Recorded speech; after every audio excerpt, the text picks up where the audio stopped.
Welcome to a very special Marvel movie talk right here on Geekscape, where we will be talking about the return of Frank Castle and the return of some other friends on the Disney Plus one-off, the special presentation, Punisher, One Last Kill.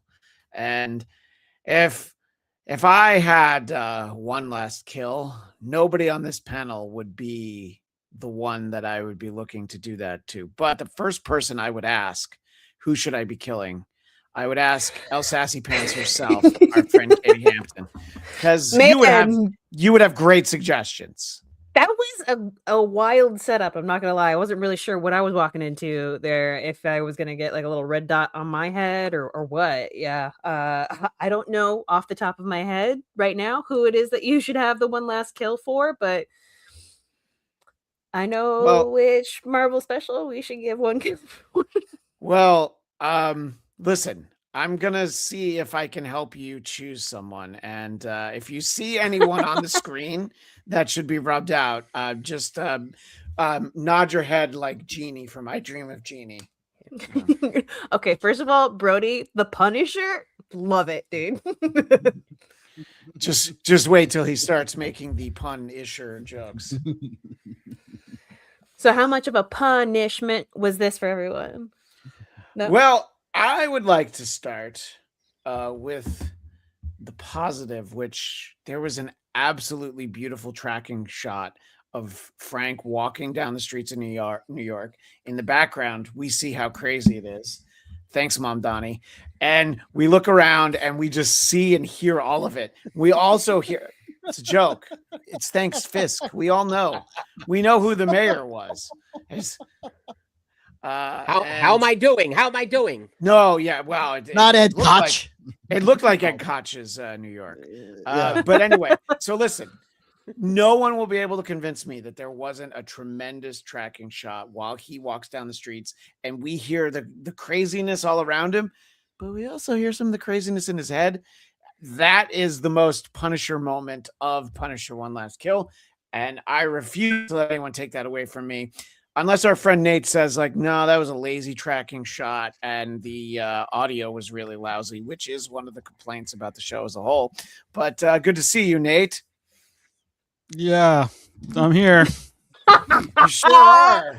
I'm really glad you're here because I couldn't be here alone, just waiting for your opinion. There's a reason why I said I wanted to start with something positive. I want to ask a really important question, and I know it does tie in to some of the artwork that our friend Eric Connor gave us. My first question is, and I will open it to the floor, any one of you who wants to answer, what in the hell did Tony Danza do to Angela that pissed her off this much? Because she is angry and she's got quite the chip on her shoulder. What's that? And I, for one, think Tony owes her an apology. And anybody wants to jump in on that? Pun-isher? She's got a new show now. It's called Who's the Mob Boss? Hello. I like the hello. And actually, interestingly enough, here's the I got the poster for that already. The poster oh man. And he's in a pod. I would love to have Angela, Judith Light herself, actually sign this for us. I did not recognize her at first. It took a moment. It's been a minute since the Who's the Boss finale. You know, the conceit of why she shows up and what she's doing isn't a bad story point. It's just weird that we told that like 10 minutes in. Unless you go ahead and drop it in the final 20 minutes of the show. That's where it's like, wait a minute, why isn't the whole show? Why doesn't it start there? You know? But anyway, I had my positive. I had my Who's the Boss joke. Honestly, well, I do have a lesson from this. Oh, we lost at last. Go ahead, Eric. Go ahead. Thank God. That was the one last. You know what? No. I could take myself off as a joke, but EC, you better watch it. I'm sorry. I didn't expect the Punisher to bleed into you so thoroughly. I think there was a lesson about when killing, and this was I was taking notes.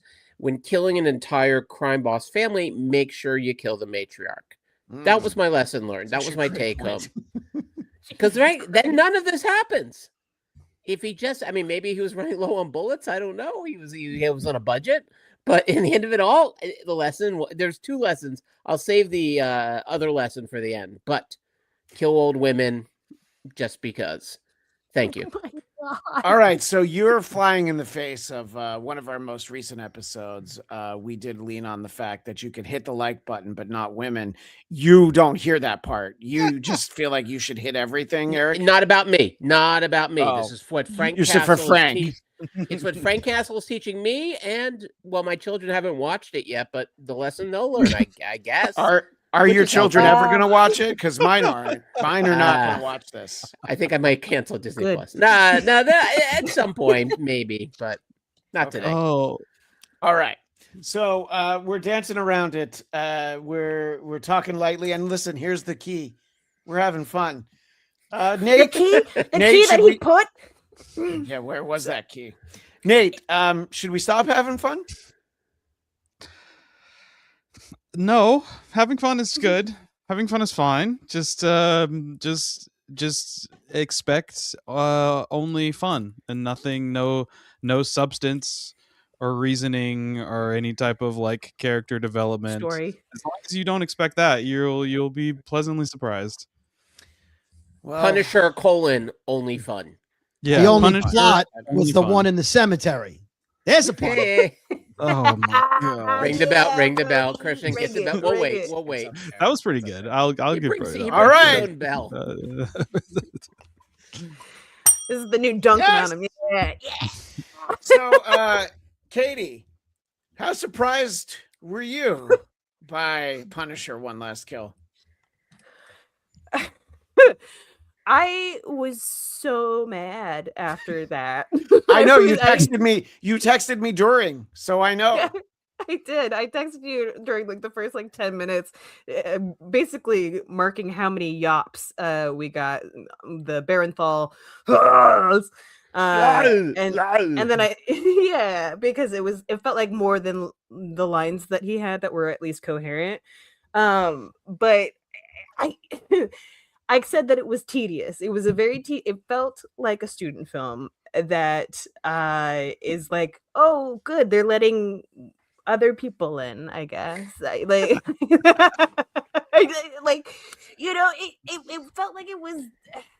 It felt like it was written by an actor, and it hurt my soul. It hurt my soul. In the worst way. In the Yes. worst way. Well, I'm going to make a comparison. Okay, the director of this did King Richard with Will Smith, which led him to violence against Chris Rock. He's now paying it forward. It is causing Katie to now be violent against, I dare say, the world. I think this might be the Punisher reborn. Is Katie now going after Punisher, going after Marvel, going after questionable Listen, writing I choices? want to talk to John Barenthal right now. Just me and the Baron. Zoom in. Listen, yeah, go in on me if you can, there, Christian. I mean, if you No, want, I can do it for you. I can't. You can do it. Yeah, that's fine. I don't even know. I didn't even know that was an option. So no, I can't. Okay, so here's what happens, right? Oh, I see. That way. Yeah. Listen, you, John Barenthal, this is me, Katie Hampton, unknown, but Geekscape we're talking to you right now. You are an actor with influence to make good things. We know you really like what you do because you shoot people real good and your shirt off also real good. Oh boy. Here's the thing, my guy. Come on, we've got to bring in more artists on this because what the hell are you doing, West Man? We're already in a dying fucking industry. Okay, that's all I have to say. Well, if you're going to talk about the artists, let's talk about the VFX team. Oh, jeez. Ah, I mean, Because Joel from The Last of Us. this had premiered, I don't know, 2 hours before this became a meme. And a friend of mine was breaking down like, well, this is his stunt double, and they CGI'd his face. It's like, yes, we know that. it shouldn't look that way. It actually, to me, this shot more than anything looked like a video game. And because of the absolutely crazy time difference where it would be 5 a.m., our buddy Adam Husey, the H-Man Husey was not able to join us, but he did want me to share some thoughts. So from Husey, he says, in 2005, they released a Punisher video game.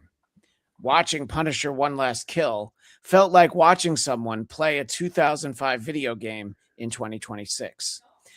He also was not a fan of the Dude Bro music. And Eric Connor, you know better than most that lazy music licensing drives me insane.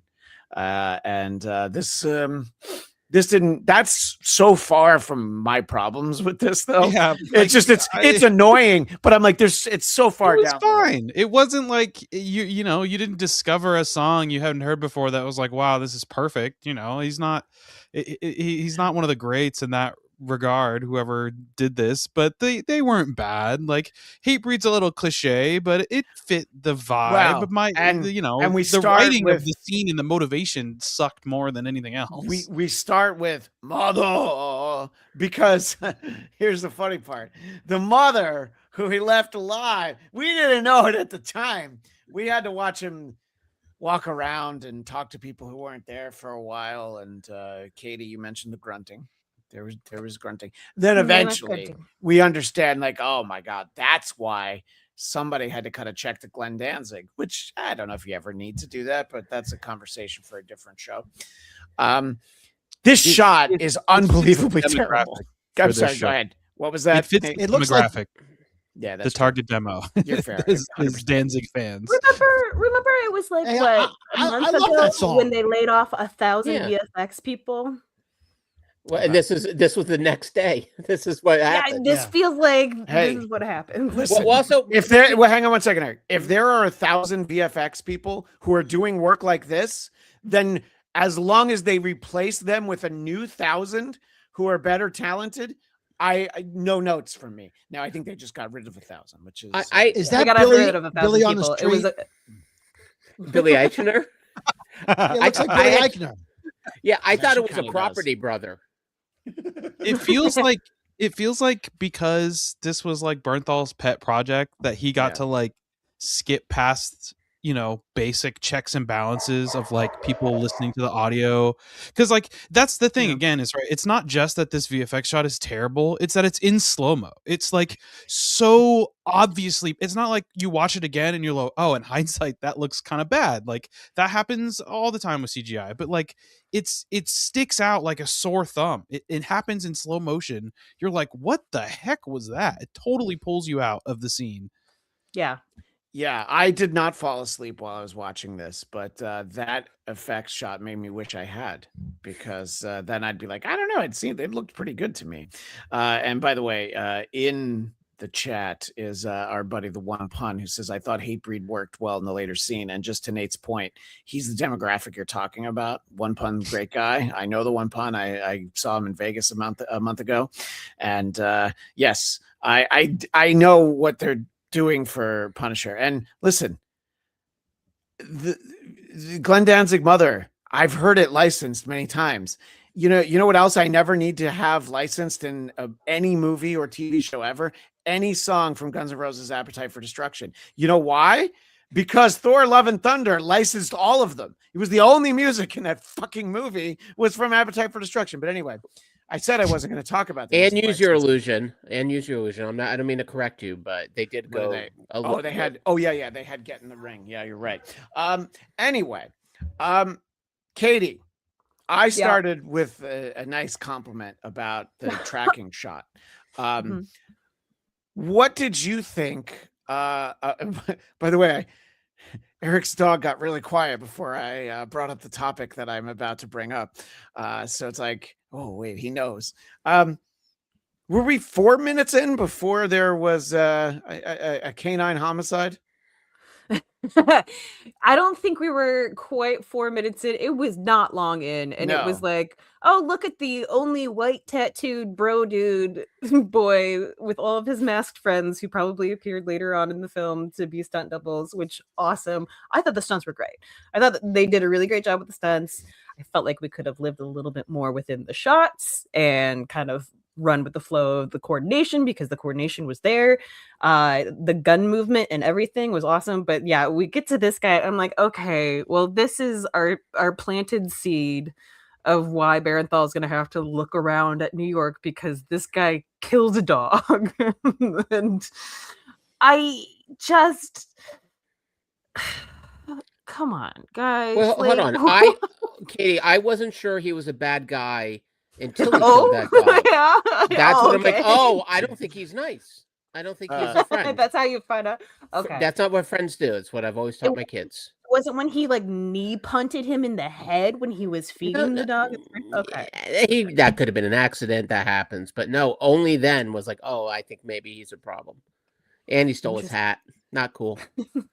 It's just like there's like a level of like, you know, you're supposed to have like subtle but obvious for all of your themes and things like that. And I just felt like a lot of the themes of this, whatever, I guess film is what we're calling it. It's a special presentation, student Katie. film. Student film. Special presentation. Yeah. Student film. Yeah. It's an extended audition tape is really what it is. And it felt like, and that's why who? it hurt. That's why it hurt, because it was like there were a lot of really great actors within all this, but we didn't get to actually like, this dude played a great douchebag. He was awesome. I would have loved to have like learned more about him and his little shirtless gang. Only he's the shirtless one, and everybody else is masked. Why is that? What's going on here? You know, it was just like there were so many very obvious poles planted within the story that felt like it was supposed to have an attached meaning, that just felt like, let's watch Barenthal do the same thing he's done before over and over and over again. And it's like, you know, it's shot well and do it worse. You know, do you guys remember the Deadpool leaked footage that came out before any of the Deadpool movies were made? And it was just like a 10-minute scene of Deadpool on the highway, and it was all action, and it leaked out. They were hoping he would get a movie deal out of it, which he did. That, and it had no plot. There was no intro. It just all of a sudden started. That's sort of what this felt like to me. Like there's 40 minutes at the beginning missing. There's 20 minutes in the middle missing. There's another 15. There's something. This is just like part of it. This is all they found left after the fire. They were like, I put this on television. Well, it's a lot of dead ends, and it's a lot of dog water. There's nothing, nothing that relates to Daredevil. He was in a cage in Daredevil. There's really no reference but to that. we also start with him as an unreliable narrator, because he's seeing people that we know aren't there. So when he's doing that tracking shot through New York and everybody's going crazy and killing everyone, I'm also like, yeah, but he's an unreliable narrator. So how do I know if that actually exists, or that's just the like chaos in his mind? You're doing so much mental gymnastics to try to give them some creative liberty, when the truth is that person who said it was like a video game nailed it right on the head. There is no like, is Frank imagining this? No, that's really happening because he's in a video game. These people exist only to be NPCs that are just morally gray enough for him to kill, and us as a viewer to be like, okay, well, they're bad people. They're rioting and they're acting crazy, and look at all the crime that they're doing. Like, man, New York City sure is going to hell these days. Like, it's so incredibly reactionary that it's like offensive. What's so insane to me is I used to think that Bernthal's Punisher was so good, and within the first 5 minutes of watching this, I was like, ugh, I want them to cast someone else. I'm so tired of this. No. Oh, his poor neck veins. Oh my God. The whole time he's just like, like, dude, what is happening? Also, did you notice running through a door puts out the fire on your body. Did you guys know Well, that? I did know that. No. And His foot was still on fire. by the His way, foot, but the body wasn't. Nate, ask and you shall receive. Let's bring Dolph Lundgren back. I thought that was there you go. great. I like this movie. I like I- the other one too. That has what's his name in Thomas Jane. I like the Thomas yes, Jane one. because those yeah.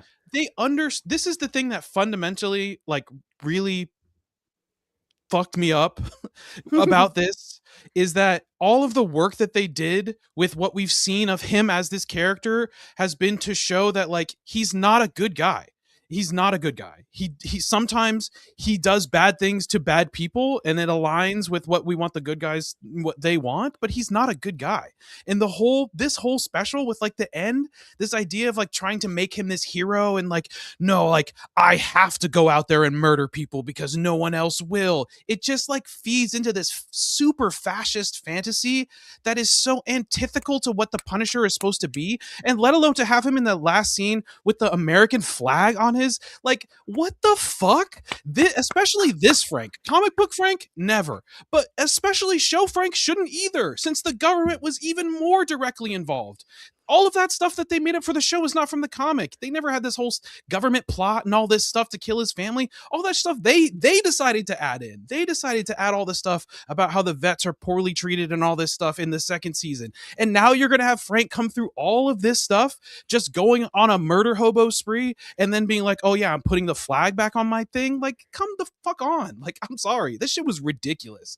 John Bernthal needs to not be allowed anywhere near a writer room, let alone near this character. They need to kill it off and like not have it come back. I hope that he reaches a place in this Spider-Man movie where we don't ever see him again, because it's legitimately insulting. And especially for the director to get out there and start talking on these interviews about how he took influence from this Garth Ennis book. You need to read it again, dog. You completely missed the point. Like, the things that they tried to take from that and apply to this are frankly insulting. He must have read like the first 3 issues and not even finished volume 1. It's like, it's ridiculous. No, I think he meant from a Having Garth said the Brooks acting was okay. album. That was his influence. Was Garth Brooks. Or Wayne and speaking- Garth from Wayne's World. It was Yeah. the Chris Gaines one, and Now- I believe you're referencing a book that Eric and I are talking about in the next installment of the Geekscape Book Club, which our video audience will see after this. The Punisher Born, which, whoo boy, that's a doozy. But I want to bring the chat in for a moment. Daniel Drew, so Fisk was ignoring this neighborhood with his attack on crime. No, I think the point is that the product of having a Mayor Fisk, however long you have them. By the way, this was Little Sicily. I don't live in New York anymore. Brody, where is Little Sicily? Can you draw a map for us? I don't know where Little Sicily is, but I know that was at least New York. It was Brooklyn and Queens that they used for most of those shots. So it's a real neighborhood. It's Little Sicily.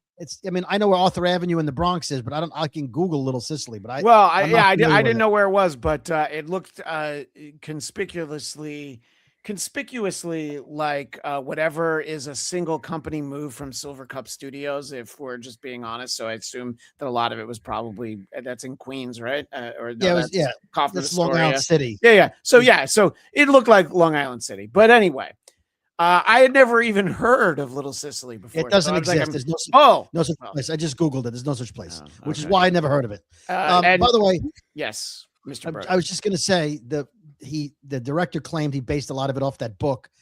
I'm going to say that it's obvious there's some John Wick tie-ins with all the gunfighting, but hear me out.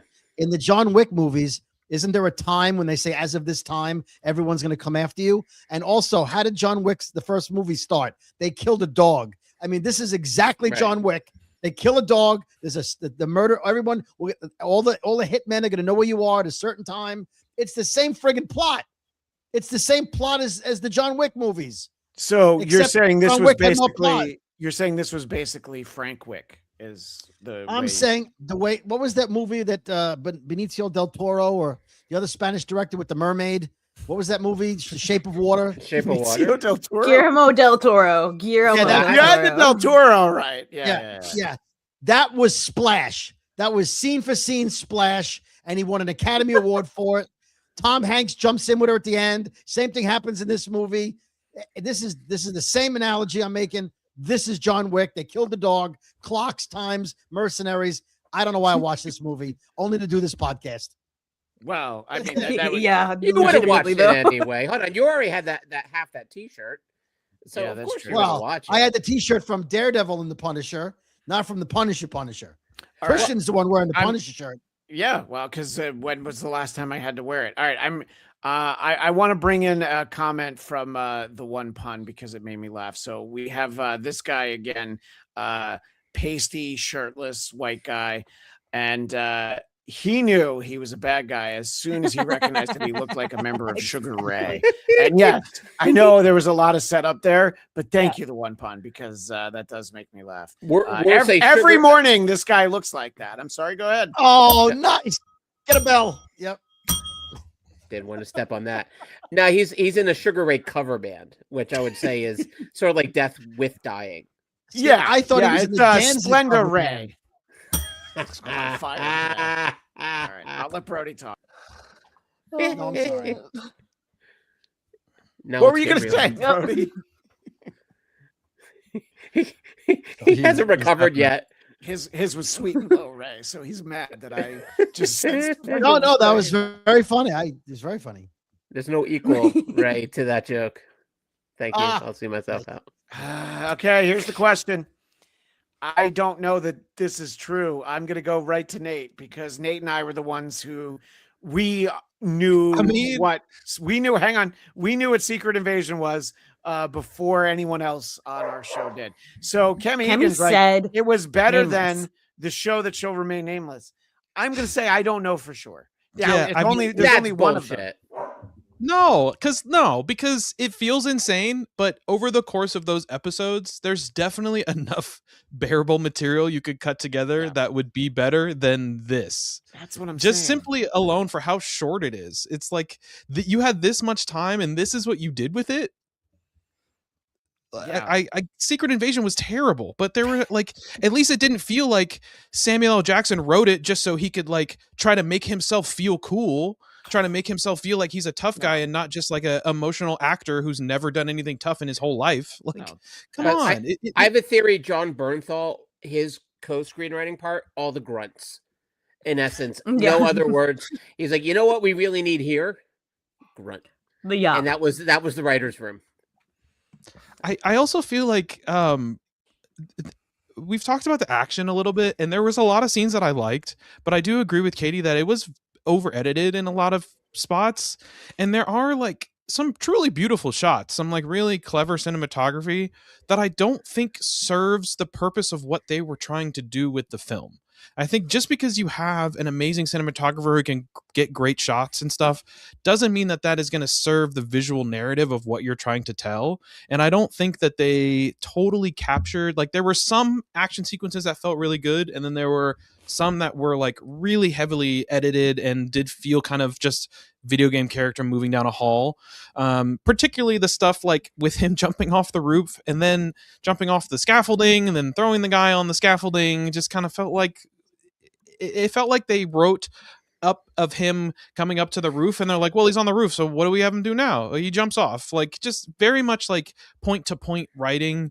And so I don't know, like I think the action is the most redeemable part of it, that they were willing to go the length to show how visceral these fights can be, how violent they are, how animalistic Frank can be. Like that to me is like, I would rather see him go apeshit doing that than screaming to himself in a room. But I just don't know if that is enough to carry this project to something that I'm ever going to want to watch again or recommend to someone or even say like, oh, I hope they make more of this. I don't know. To me, the best positive is that, hey, Disney is willing to put something like this out, but also given the sound issues and the VFX issues, maybe they just didn't look at it and we're not aware of how violent it was going to be. I had a question because I mean, as far as sound, like oftentimes I have to watch these things not with the best sound, like through headphones, not through a big sounds. What was the issues with the sound? I mean, because that was something I definitely in the crappy headphones I did not notice. I didn't run into it actually. I thought it sounded okay, but I don't have a great sound system. Just watching on my television sounds like earbuds in Eric's ears from 2 blocks away. There was one scene where he said "grr," but I went back and listened, and it was "gar." It was a little muffled the first time. Okay, that is. There was Yeah, some so I just know people were Thank God you complaining had the about it. subtitles, so you Yeah. you Yeah. know the Yeah. difference. Sorry, what That did you was say? Go Go ahead. I was just saying there were some scenes where it felt like the dialogue was really buried in the mix. Mhm. It was kind of muddy, and I felt I noticed myself. I kept turning the TV up, and then it would get into another gunfight, and I'd be like, "Oh crap! I have to turn the TV down now. It's crazy loud." I don't know when you guys watched it. I do know that Disney said that they were going to look at the sound issue, so that may have been adjusted already if you watched it later Well, than I did. But to what you I- said, Nate, I will never know because I'm certainly not going to rewatch it. What were you going to say, Katie? I was just gonna say I did have a couple of moments of just being like, wait, what did he just say as he was muttering incoherently to himself? And I was like, oh, should I do the closed captioning? And I was just like, I don't think it really matters. Like, there's no, that's kind of the thing that I was like, what a swing and a miss. I mean, way to like completely biff this whole take of going from the TV show that we finally have this like pretty good reborn series that then launches into this like Punisher thing. And it was like, you have all the great opportunities. Why not take it to the next level? And even the stuff with Karen Page, I was like, okay, so she's not really there. And is this like, so we're just saying that like, hey, if you're alone and insane enough, you'll kill the right people. Like that's what I felt like that was going. Also, for. when you're mourning your dead wife, it's good. Don't It's go good to to have a therapist. hot blonde. It's good to have a hot blonde to think about. I mean, this is another important lesson. Again, for my high school age sons, I want them to know these things. Well, Karen's not dead, so I think he's on something. Yeah, you know, she's. No, but it, even though this Karen wasn't real, there is a real Karen. it's just the same Punisher story over and over again. It's just the same. Hold on, I don't want to be Punisher anymore. I have to be Punisher. Oh, I don't want to be Punisher anymore. Oh, I have to be Punisher. Like, yes, bro, you have to kill people. Do it. Stop crying. Until this special, I had no idea he was tortured or violent. I had no idea until I saw this. I don't know what you're talking about. This taught me everything. I'm glad they reminded us his family was killed because I wouldn't have no remembered idea. that was any motivation in his life. And that there was 18,000 people behind it that were all involved. Can we also, talk about who's good at killing? So here's the thing: when you write in a script that you have to focus on an item, any item, that is your fucking Chekhov's gun. Like that is you have to use this. He puts it on the gravesite. The key, with all of the stuff, the key, and then like he comes back like, oh my god, I just found this key. Like you put it down there like 10 minutes ago, dude. Like what? Well, he's crazy though. So that's why he doesn't track for a long time. Katie, there is no way to open up that chest without that key. I mean, I think I'm sorry, and if you know a way, please explain it to us, because to me that's that tiny little lock. Speaking of opening up his chest, why did he cut himself in the chest at the beginning?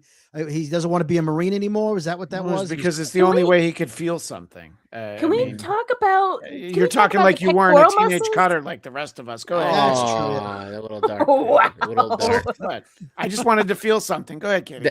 That's our Instagram story. Yeah, clip it, Matt Kelly. just you in a gray hoodie that zipped up, and then just like a red cross right there, guys. That was a secret. X-Men's coming, so it all works out. It all comes full circle. Go ahead, crossover. Yeah. It was an X-Men nod. The X on his chest. That's why he had to cut himself. No, it was just such a frustrating moment, because it was like, yeah, Punisher is a great story. Punisher has like really cool stuff. And then we get bogged down in this guy who literally chucks a dog in front of, and we don't come back to that until the final scene. Like it's supposed to mean something now that his one last kill was the guy who chucked a dog in front.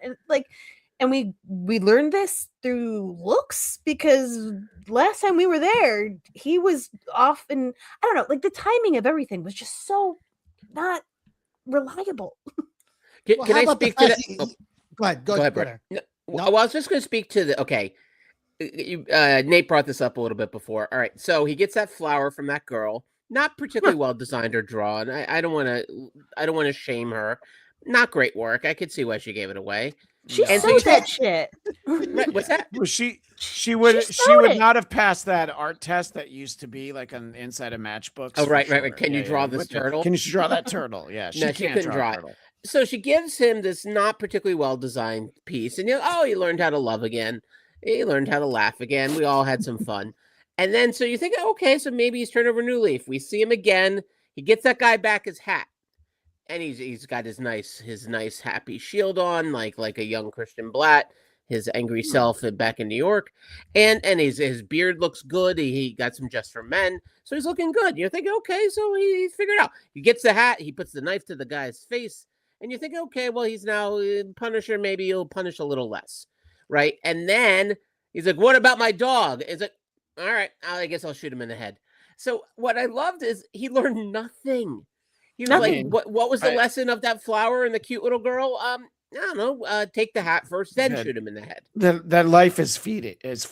I think. No, I think the flower was you can do good by getting revenge for the right people. He Just saved organized. the girl's father. Right, but by the way, the guy didn't. Terrible message. It's a terrible message. Terrible message. When you show a guy in mental illness and severe mental illness with no solutions, then no, get the key back from the grave and stick it in, like, get back to shooting people. Yeah. Like, what are we saying here, Disney? Get back to what you love. He didn't. The homeless guy didn't say he also killed my dog. He said that's not all he took from me. Yeah. So as far as Punisher knew, it could have been 15 cents. Oh, he also took my sweatbands. Oh, I got to kill him now. He had no idea why he's like, he took my hat and he goes, that's not all he took from me. Oh, something else? Okay. Now I'm going to kill him. He scuffed up my Adidas. I'm of the firm belief that there are many great Punisher stories that have been told. This is not one of them.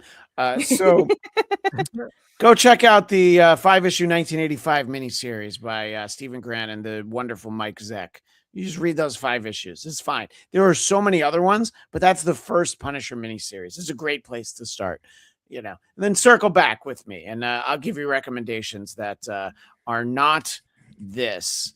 I don't keep up on the wait. It's not that's not the one. Live, laugh, headshot though is actually very good. Cam Egan said tonight's episode of The Boys was better than One Last Kill. I don't watch that show, so I don't. Boys is great though. Boys is a fantastic show. Fantastic. Is it as good as Game of Thrones? I've never seen that either. Okay, so it's fine. Never heard of it. Yeah, me same. Oh, yeah, exactly. All right. So we have talked about a lot of things that were not great. I think it was fun to see Karen Page, even though she's a figment of his imagination. I like seeing Curtis again. I had forgotten about Curtis, and there he was, a little callback. And so John Bernthal's daughter played his daughter Lisa again, as in that series. I don't know how much we need some of these things, but it was like, all right. I really felt like it was building towards something. And then Angela Bauer comes in and says, everybody's going to show up. And I hadn't made the John Wick connection, but yes, the John Wick aspect of this. But let me ask, I haven't seen all the John Wick movies. When they end, do you feel that the story has at least mostly been seen through to a conclusion? Or do you feel like in the middle of it, they're like, well, we got another roll of film, but fuck it. Let's just go throw it in the trash and run credits. Anybody? Well, John Wick 2, I knew. No, I don't. I haven't seen all the John Wick movies, Nate. I don't know. Maybe. The difference is when John Wick 2 ended, you knew there was a 3. Oh. And when 3 was made, you were pretty sure there was going to be a 4. There's no sequel to this. There's no next episode. There's no prior episode. They just threw it at us and said, here's what we have. It's the meat. There's no sandwich. Well, the meat comes out of the guy's head is the opening shot of my thinking, Spider-Man Brand New Day. It starts with, no. And then Spider-Man shows and Punisher just goes, and then we're into a happier movie. You know what's great? They said this movie was going to lead directly from Daredevil right into Spider-Man. Yes, that's right. This was that's it. Yeah, this was the bridge. This is a bridge with no towers and no ramp. It's just the middle section. There's no bridge. This could not have existed and it wouldn't have mattered. No, I could not find the confounded bridge. So, Eric, we're going through some of your images, and this is not a good example of fire safety. And I think that of all the reasons why younger audiences should not see this is they do think, Brody, you were the one who brought to our attention that all you have to do is run through a hallway and jump through a door, and then the fire goes out. That was the lesson we're supposed to take away. Yeah. Stop, drop, and leap. That's everybody knows that. Oh yeah, I did always hear that. Yeah. That's right. And grunt. The door was made out of water and baking soda. I think that was the key. Oh, what was this? Now, Eric, for our audio audience, make sure that they understand what it is that we're talking about as you explain it. Yes, when I was a young lad growing up in the mean streets of Delaware, and you would watch local wrestling or regional wrestling, sometimes things would get a little bloody, and they'd put a big X with the word censored on it. And you're like, oh my God, what did Blackjack Mulligan do to Andre the Giant? That was so horrific that we're not allowed to see it. And we would all try to like peek, and it never worked, like the Scrambled Spice Network in the old days of cable. And so I did this because basically for the next 8 minutes of this show, there was nothing that I felt comfortable screen grabbing for this episode. I'm always worried about the poor kid who pauses on a moment in this show. I don't know why they would ever pause on our banter. But yeah, so thus the censored. It was a lot of R-rated. This was, as far as I know, the first time since, I think, the Marvels that there was a blood-soaked oral sex scene. And I'll give Disney credit. I didn't think they'd go for that. No, the re-release of Thunderbolts had it, and it used a different Starship song. And I'm sorry. You distracted me. I heard half of what you said, but I had to look up the fact that there was someone named Blackjack Mulligan. Oh yeah, he was terrific. He would do the claw. That was his move. I'm not a big wrestling guy. Obviously, I know Andre the Giant because he's one of the greats of our time. In fact, Troy McClure, I do believe, did a video, Andre the Giant, We Hardly Knew Ye. And along with Shemp Howard, Today We Mourn a Stooge. Should we know anything about Blackjack Mulligan, Eric? I could do an entire separate episode, but I'll hold off on it. Just this is why we need a Patreon bonus episode just about Blackjack. Just Mulligan. Me alone opining about Blackjack Mulligan. But yes, he caused much blood to flow from the French giant's head. I'll put you on with my friend Vinny Paulino. I feel like you guys would actually have a great time. We don't need to talk more about Blackjack Mulligan, but I do want to comment on. Listen, I knew that this was a Punisher special presentation, and I know Disney Plus, it's almost like they have to go the extra mile because we were talking about on different platforms when Disney acquired Fox. We're like, well, some of these characters are never going to look the way we remember them, and Deadpool and Wolverine really went the extra mile. I think there's a lot of violence we didn't need on here, and let's call it out. Going back to season 1 of Daredevil Born Again, that guy's head should have never been crushed. The only head crushing I enjoy is when Mark McKinney does it on Kids in the Hall. I did not appreciate that level of it. So Christian, are you saying that if like something like that were to happen on this live stream right here, you would want this to be censored? Yes, I would. That was great. That's some really nice work. I'm glad you did that. And, and then it's saved in there for you if you want. Blackjack Mulligan would be proud. Thank you. Thank you very much. Yeah, I don't know who the violence is for. I guess Nate is. I like the violence. I'm all for the violence. I like the head squishing because the head squishing shows you how awful and vile of a person he was. Right? Yeah. My issue with the violence in this is that you're having him be extra X-rated violent and also trying to tell me that he's a hero and a good guy.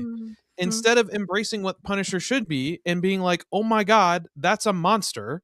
But oh, look, the monster is pointed in the direction of other monsters, but it's still a monster. Not like, oh, I could save him. He chose to save the girl and the family. See, he's actually a good guy. No, he's not a good guy. He's an awful, terrible murderer, a homicidal murderer who only knows one way to solve problems. And that should not, there's no part of that should try to be like morally gray. I mean, gray even I would take better than how I think they displayed it in this. Like that's, I think if there's any issue with the violence, it's that of like showing him do the things that he did to human beings in this, and then in the end trying to be like, and that's why he's our Punisher, what that New York needs. Like you can't have both.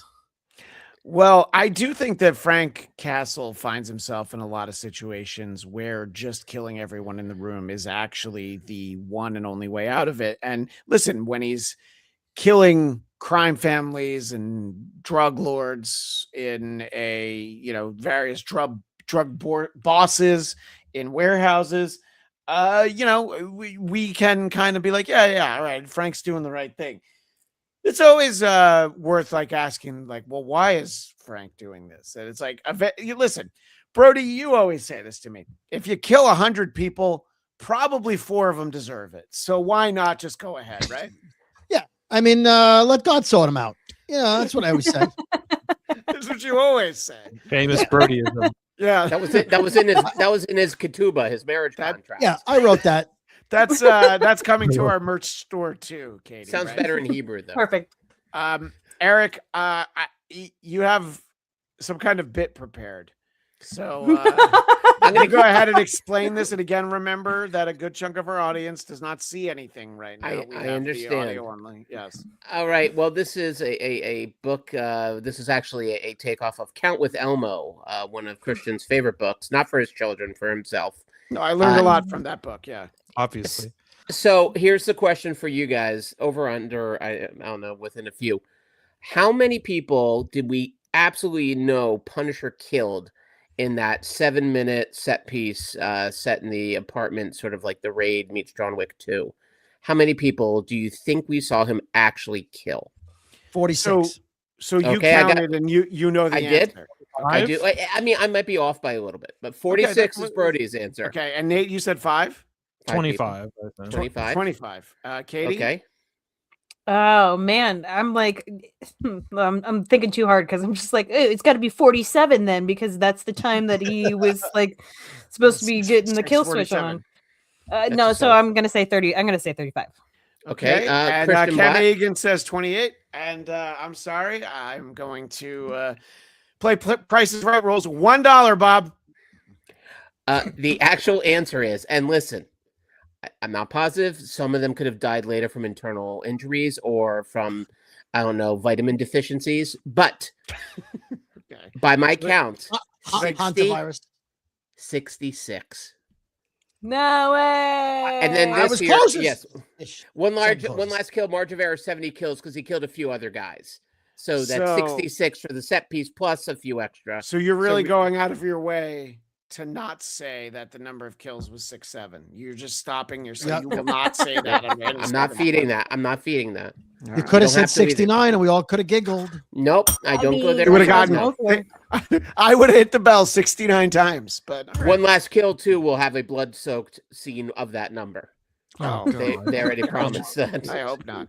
And then Eric, now that I'm finally able to advance through your images because I was told I had to stop on the book cover, you also seem to notice that there's a lot of layers to the composition of this shot that we were talking about earlier. All work. It should all be blurry because it would make it look better. I guess. Oh, you know what? Look, the best actually, if they just left the lens cap on. Anyway, what were you going to say? It's just an off-camera shot, and someone go, "Oh my god, he shot him in the head." In ADR. It's also just like not a cool stunt. Like he just jumped off a roof, falling backwards while shooting a guy in the head. To be fair, him landing on the roof of the bus, like that's okay. But yeah, like I'm gonna land on some wood that probably won't hurt as much as anything else. Well, they didn't have a budget for the empty cardboard boxes they normally fall onto. So yeah, I think that's she stitched that together. So it's like that was the art project. Is that it was like layers of like something that she like stitched together. You don't have to defend her. I know. Defender. Did she stitch together the remains of the dog? Is that what that is? Oh, I'm just glad that it didn't have any blood on it. Like, I don't know how, because like 5 people died in that little donut shop alone in front of her. And she was like, oh, you know what you could use after I saw you murder people in front of my eyes? Have a flower. Yeah, she needs to see a doctor. Yeah, they all do. They all need to see a therapist, and definitely not Muse. And she's not, by the way, what I really love about that girl's performance, she saw all these horrific things, everyone's shaken up. She's like, what do you do? It's like a zunt, as they say. She's like, fine. Yeah, she hugs him. I'm like, ugh. That's life in Little Sicily, I think. Oh, sure. And my favorite Sinatra song, by the way. One pun is very very on point here with Little Donut Shop of Horrors. And how many concussions did Frank get for each fall that he took? I'm going to say 0 because he gets hurt all the time, you know. And the stunt double is the one who really took that fall, so he's fine. He's fucked, but Frank's fine. Did the pen stabbing take anybody else out of it? The scene, like the over and over and over. Yeah, no, I didn't think there was. No, I didn't think there was enough. I lost count. I was gonna do that as a counter too, but I got tired. I just don't think that's possible. Like maybe you stick him one time, maybe, but like it's not gonna go that deep. It's a ballpoint pen. They're not. The pen's gonna break before you. It's like that guy was like jacked. If it was like the old school like quill and ink, like the big feather pen, would that have at least been more believable, Nate? Yes, those are sharp as hell. That would have been great. All right. I mean, if he had broken it and stabbed him with the broken plastic, I would have been like, okay, oh wow. My pickle pen would do all sorts of damage on your ass, Nate. The pickle pen has grip. Maybe don't say pickle and ass together like that. By the way, for the listening audience, that was by far the best little crinkle of you trying to bite it and then pulling out a pickle. That was a pickle pen. Yeah. Okay, don't say pull out a pickle. Where was pull out a pickle? She knows what she said. Yeah. Don't be scared of the pickle. Yeah. Pen. Don't shame me. It's not gonna buy hurt me you. dinner first. The pickle pen is mightier than the sword. So Frank Castle will not return in or the Avengers pickle spear. Doomsday, but Frank Castle will return. You sure about that? In we know the next time we see him. Will he be in Doomsday? Maybe. Because maybe he's got a pickle pen in that. We don't know. Somebody over there likes him a lot. To put this out, I'm going to argue that before this, I thought he was very good. I liked his standalone show. I thought the season of Daredevil that he was on was amazing, and I think that. I think that we could sweep this under the rug, depending on. He seems like he's not all moody like this. He does hit Spider-Man with a van, so but he seems like he's smiling about it. So listen, he's back on his Jack Daniels. So while he's working out and pumping iron, who doesn't like a big swig of a 40-liter jug of whiskey while working out until your hands bleed? Really gets the blood moving. Yeah. Right out. Yeah. Yeah. No, I think that's fair. I agree with all of it. Richard Simmons' later career was his push, was whiskey up while you work out. And it worked out great for him. Boozing to the oldies. Yeah. Oh. So Nate, do you feel like John Bernthal might be able to win you back if he's used in a reasonably competent way in Spider-Man Brand New Day, or is this past the point of no return for you? it feels, I can't think of another time where I have been excited about an actor playing a role of a character I enjoy have a 180 on me so hard, so quick by the end, I was just like, ugh, I just don't I don't know. Like, Let I writers think write stories. Let actors act them. Exactly. I think him being, if they use him in the way that they used him in Daredevil Born Again, then I think it'll be fine. I think he's a good actor. I think he can play the character. I think when the character is written to do things the character should do, behave how it should behave, I think when the script, that when the answer to why things happen is not to make John Bernthal look cool, I think he will be fine. I still think the Spider-Man movie is going to be good. I think the use of, I'm hoping that they just really wanted to have this as like a, hey, if you don't know Punisher, here's an intro to Punisher. Even though even in that regards, I think it just doesn't do it anywhere near as good as what we've already have.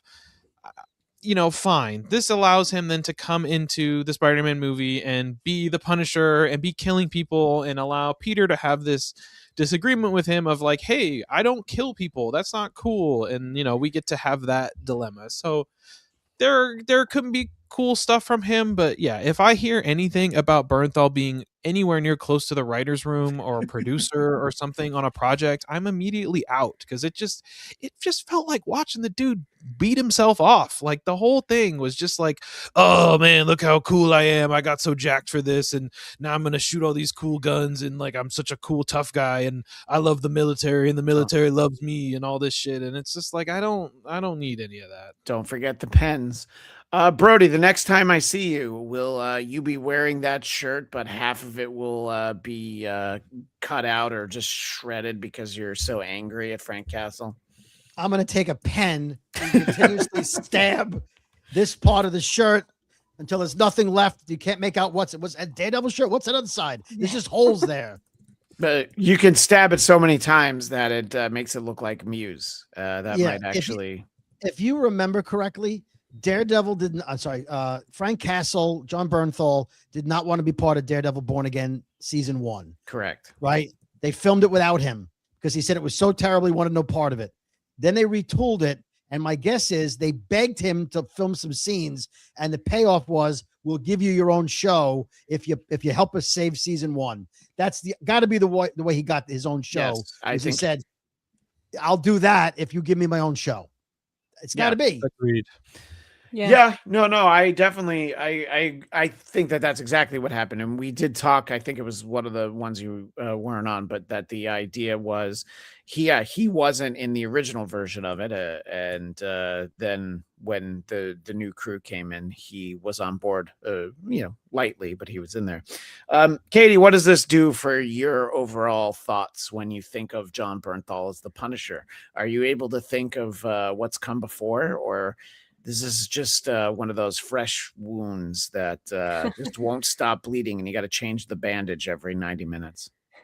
Listen, it's just going to be something that I'm going to pass over this project, just in general, in my opinion of this. Like, I still think that John Bernthal is an amazing actor. I feel like everybody who worked on it does a good job in what they do. I just feel like there were either too many cooks in the kitchen. Maybe there was just a little bit too much influence from talent instead of just from like actual producers who are looking for story and arcs and connecting through the whole MCU. But yeah, if I see him attached as a writer, producer, whatever, I'm gonna pass. I love him. I think he's great for this role. I think he's perfect for this role. It's just, I think it needs to be written by an actual writer who can tell a story arc. Yeah.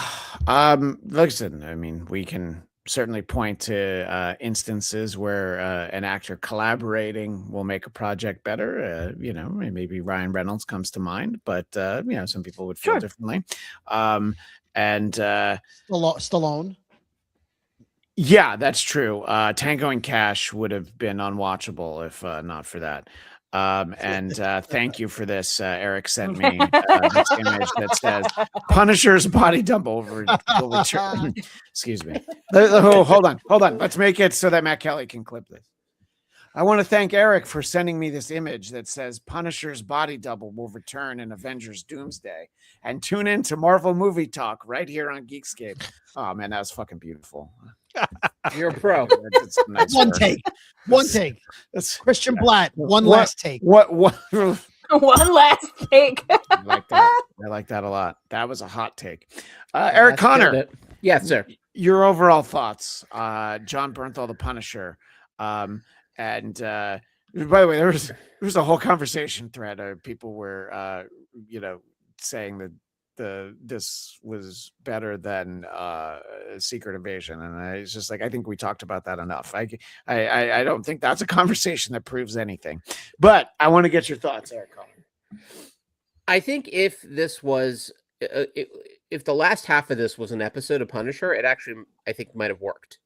The idea of like, Angela shows up from Who's the Boss with a limp and a big bodyguard who says nothing and says, I sent everyone to you, Tony Danza, 11:47, get ready. And it was nice of her to give him, by the way, an advance notice. I think that was always, it's always smart. Villains are always brilliant like that.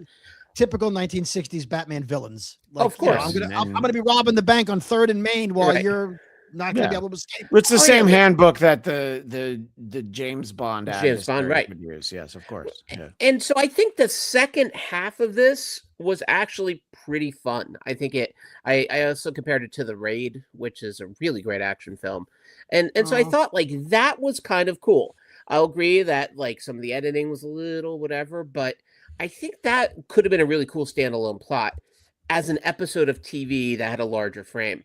As a one shot, even, it's a little strange because usually the one shots, which the boys just did a really brilliant spin on a few weeks ago, usually is a very complete story with a beginning, middle, and an end. This one had parts of maybe a middle. There were a couple of middles, but no beginnings, and certainly all middles, no ends. all middles, all middlers, and I think like I thoroughly enjoyed those 8 minutes. I thought were batshit crazy in a really fun way. I love that tracking shot that you mentioned, Christian. I'm not holding this against John Bernthal. I think I will give him a little bit of grace and forgiveness, and then shoot him in the head, like I learned in this movie. With a gun or with a pen? I think it's an important question. With a pickle pen, which, as we know, can actually penetrate muscle, as we've learned. I learned a lot. I'm excited that it's him and Spider-Man. This is definitely a case of someone that it needs him solo. No, him playing off of Tom Holland, that I'm here for. Sure. And or him playing off of any number of the cast members of Daredevil. It works great. So him solo, I think this might be his last solo hurrah. I don't see another season of Punisher after this thing, but I don't think we need another season. I think we need to put him in the mix, and it'll be a much better taste when there's other ingredients. And that is what I say. That is what you say. And yes, there were a lot of people along the way to say yes to this. And Daniel Drew points out Winterbaum amongst everyone. Kevin Feige could have stopped this, and he didn't. So ultimately we can the Bucks should have stopped a lot long before him. So I wanted to make sure that we talked about this. I was going to say we gave it its due, but I don't think it was due 63 minutes of conversation. But there was some other news this week, actually, in the last couple of days. And I think something that'll be fairly important and certainly interesting as it relates to this show that we do, Marvel Movie Talk, which, by the way, there is really no off season for us because we will kind of be rolling right on into Spider-Man Noir.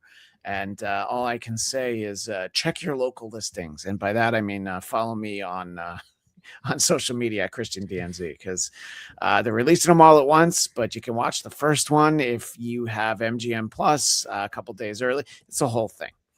Anyway, something that we knew was coming soon to television near us was Vision Quest, because we all remember the end of WandaVision. And Was that 7 years ago or 50 years ago? Anyway, well, we know that Vision Quest, the story that you might not remember at all, wondering where it was. And I thought we were getting White Vision there, and I think we are. I think they just happen to have an image of Vision the way we remember him from the movies, because he had kind of been reduced to the White Vision. And anyway, we have a date for that, and I want to say, you know what? I know Daniel put it in the chat, so why am I even looking for it? It's If Daniel is going to tell me what it is, why would I even like look for anything? Yeah, October 14th. It'll be 8 episodes of Vision Quest. Paul Bettany will return, and Katie, the great Todd Stashwick, will be playing a character known as Paladin. Todd Stashwick, one of the Federation captains from season 3 of Star Trek Picard, also from 12 Monkeys, and I bet a bunch of other stuff, but those are the things that I know him from. So those are the examples I'm providing. So I'm interested. I'll be interested in seeing the story, but I'm going to say there'll be no Wanda in this, except I guess he could imagine her, right? We're not going to re-alive her just for this series, are we, Katie? No, because I feel like they've also released like some, oh gosh, what was it? There was like some footage of oh, I can't remember what the scene was, but it was with Hulk, and they were saying that like when you're dead, you're actually dead. That creates the timeline branch or something. And so I feel like we're not going to see Wanda until we get some kind of House of M thing, and I think that's probably just going to be a different actress by that point. Do you think it'll be Mary Kate or Ashley Olsen if they pick that's the question. Yeah. All right. Oh, it's just trying to get an answer, but you know what? That's too hot of a take. You know what? You were wise. Don't try and head down the middle and split fans of one versus the other. Yeah. So Nate, whenever there's a new Marvel Studios series heading to a streaming service, usually Disney Plus, I always ask you, hey, do you want to be in on this one? Where's your interest level on Vision Quest?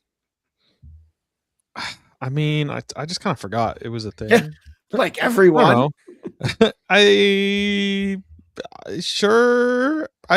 feel kind of neutral about it. I don't expect too much, which is nice, because then I won't really be disappointed. But I don't know. There's some cool stuff they could do with that character, and it's a space that, especially since WandaVision, has kind of been left unexplored. So I will definitely check it out, unless I see some trailers as it gets closer and it just looks really bad. But I think it will be fine. I really haven't looked into it at all. If it looks like Paul Bettany's stunt double falls into a pile of wood and then they put the Vision face over it, are you like, all right, I don't think I need that, right? Yeah, I mean, to be honest, I think I would really be shocked to see a shot like that in Vision Quest. I think it will have its own CGI problems, I'm sure, but I think nothing that will be that glaring and in slow-mo. So I think wouldn't it be great if we just like went back to like in-camera effects? Just putting that out there. That's the thing, is it is an in-camera effect, but they just relied on post effects to make it work. Like if when you look at it, the way that the air conditioner breaks apart and there's like another like box of metal like underneath it, is just like, that's just not how that structure should look broken apart. That adds to the weird like bouncy unrealistic feel of the whole thing. And you know, they were just obviously covering up the pad that the stunt guy fell on, but instead of being clever and putting the camera in a way where it's easier to do that, they just shot it dead on and we're like, oh yeah, we'll cut it out in post, and that's what we got. Brody, I want to, this is one of those ones where I feel like it could go either way. I think most of us kind of forgot that this was a thing. I mean, I forgot that we were even getting this year, but what are your thoughts knowing that mid-October when you and I both know we won't have to be putting a lot of attention on the baseball playoffs. We'll have plenty of time for 8 episodes of Vision Quest. Our calendars will be completely clear. So is this the perfect timing for you and me, Darick? October 14th. I don't think we're getting all 8 episodes at once, but we'll get 8 of them. I'm in for Vision Quest. I'm in because there's not enough Marvel movies this year, so the TV shows are a nice filler for me. And if it's the same creative team as WandaVision, I'm hopeful. If it's the same creative team as Echo, I'm not hopeful. Thank you. What if Vision wears a Hawaiian? What if Vision wears a Hawaiian shirt, like Wilson Fisk did in Echo? Do you think that would help? If you shoot him in the face, then yes. Oh no, we've seen much worse happen to poor Viz. And the last word on Vision Quest goes to you, Mr. Connor. I really hope they lean into the original Vision Quest from the 80s. I want Matthew Modine. I want Linda Ferrantino. I think she was in that. I want Madonna's Crazy for You as the theme. If it gives us one of those 3 things, I'll be happy.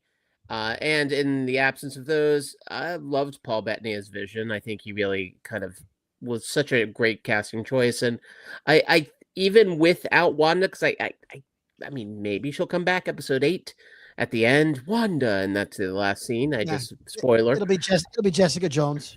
Right. It'll be Luke Cage and they hug. I think this has real potential. I think, this one last kill aside, like Wonder Man was quite good. I enjoyed Born Again season 2. I am sorry, Mr. London. I know our overseer. Well, he said it was a 4 out of 10. Yeah. Yeah, I know. But listen, he's going through things. We don't have to talk about it. No, he's going through anything right now. No, he's doing great. He's too happy. That's the problem. As long as he grunts when he goes through it, he'll be fine. That's true. Now with 20% more grunts. Flaming, yeah. But no, I'm excited for it. I think even the one that really I think surprised me, in a very positive way, was Agatha All Along.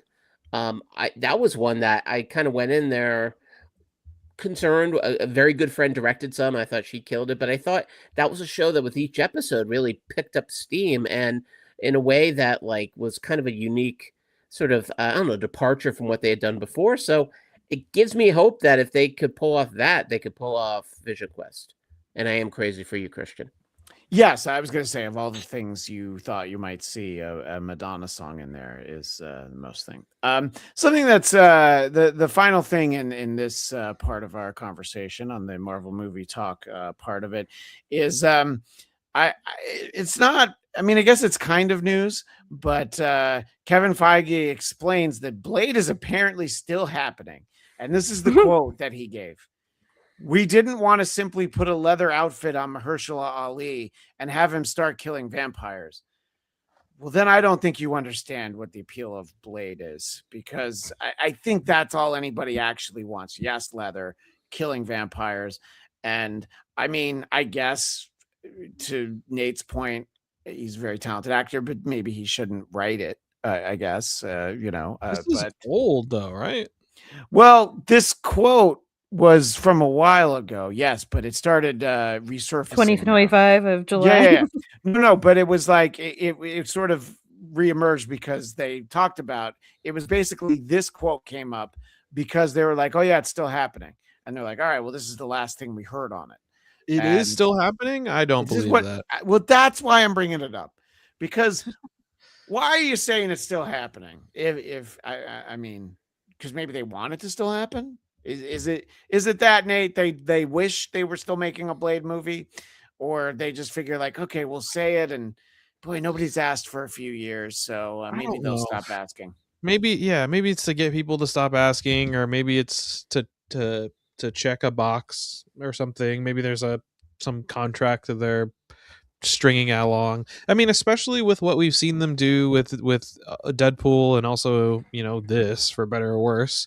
Like it seems like all of the pieces are there to make an excellent Blade film. Like, you really don't need to overthink it. Just put him in a leather vest and let it be rated R, and let him kill vampires. Like, that's all that people really want to see. It doesn't really have to be deeper than that.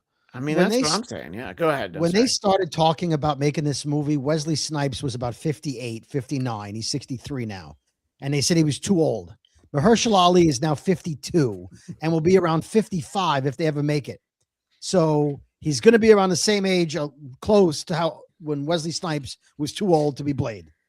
So, I have a thought. I know how they're going to handle this. I don't know if you. I'm sure Katie and I often talk about Steven Seagal. All the time. I mean, that's our love language. Huge Seagal head, yeah. Yeah, and when he his most recent action films, he one, I enjoy watching it because I feel fit when I look at him on the screen, and also I really like what he does with his action scenes now, which I think they're going to do in Blade. He sits down a lot. So even when he's fighting, he's kind of reclining and does a lot of this, but he's kind of sitting. And I think I hope he still has all his original hips and knees by the time they film this. I mean, I think they're doing the Dick Tracy thing that Warren Beatty does. I know you've talked about this, Christian.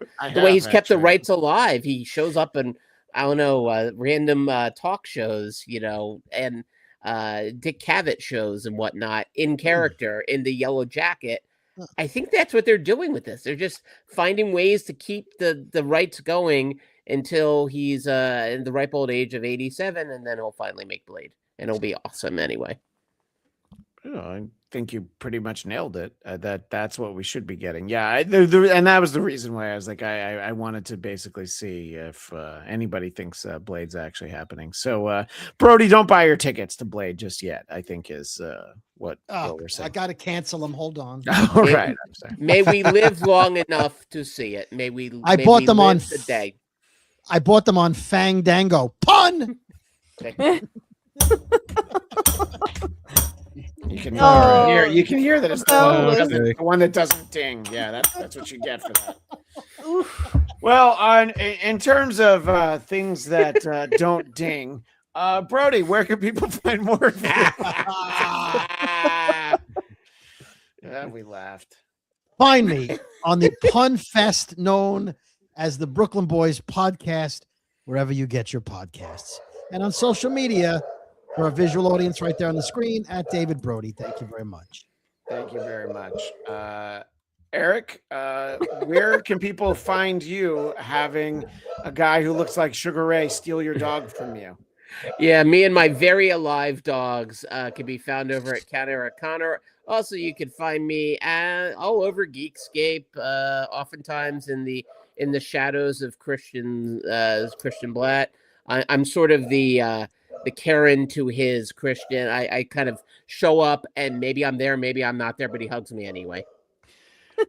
I do love that your dog hadn't barked anywhere near as much as just now when, you know, your dog doesn't want you to plug anything is what I think that entails. And Katie, there's no shortage of places you can be found here at Geekscape, but please let everybody know where are all the places. You can always find me at ElSassyPants, ElSasssyPants, right there for those of the visual audience. And yeah, I'm all over Geekscape Network, and you can see me on the Geekscape News, and Christian Cringe Tutorial Guild coming back on the 31st, and yeah, all sorts of plays, napping through happy hour. I don't know, there's podcasts. Find me. Time to go to bed. You'll find me sleeping. Well, listen, that's a stream in and of itself. You know, just taking a nap. And, we were talking about Patreon, so you know, whatever for the network. Yeah. And Nate, where do you want to be found, or do you not want to be found? I'm on the internet. You can find me on the places where you find people on the internet. Dogleg Nate with 2 G's. I don't know, man. This bummed me out. I don't know why I thought this was going to be like really good, and it was not. So Nate, if you want to how talk about about it on the internet, we can do that. Nate, Would this make it better if I invited you to a private screening of Spider Noir on May 19th? Maybe we can talk Okay. about that. All right. Cool. I'll take a Marvel movie consolation talk. Yeah, that'll be fun. And yeah, I mean, Christian, I'm going to invite you to a private screening of Mannequin 2 on the Move. well, I appreciate that actually, because we all know that's the good one. That's the good installment of The real one. Mannequin. Yeah, I think they have the same. Don't they have the same song from Starship in that one? They may or may not. Anyway, wait, who didn't? Oh, everybody got to do plugs. I just wanted to make sure. I'm like, wait, I forgot somebody. Oh yeah, me. Yourself. Where can we find you, Christian? Well, I'm glad you asked, because there are a lot of places I can be found. I can be found, here, all across Geekscape. Our live audience will momentarily see Eric, Connor, and myself discuss the aforementioned Punisher Born by Garth Ennis, and is unlike anything we've ever read for the Geekscape Book Club. And of course, I have my personal podcast, the Blatt. And listen, if you want to be able to find me in person, this weekend is the time to do it. You head out to Ontario, California. You have to specify. You can't just say Ontario, CA, because then people are thinking it's the other one.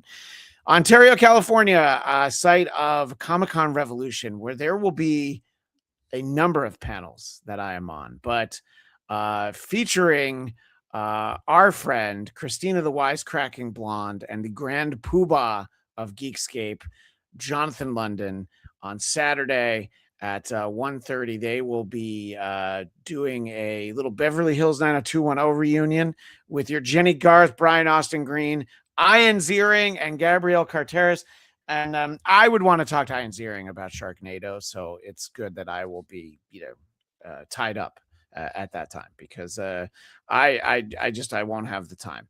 And the panel that I pitched will be the Mutant Massacre at 40 with Chris Claremont and John Romita Jr. Very excited about that.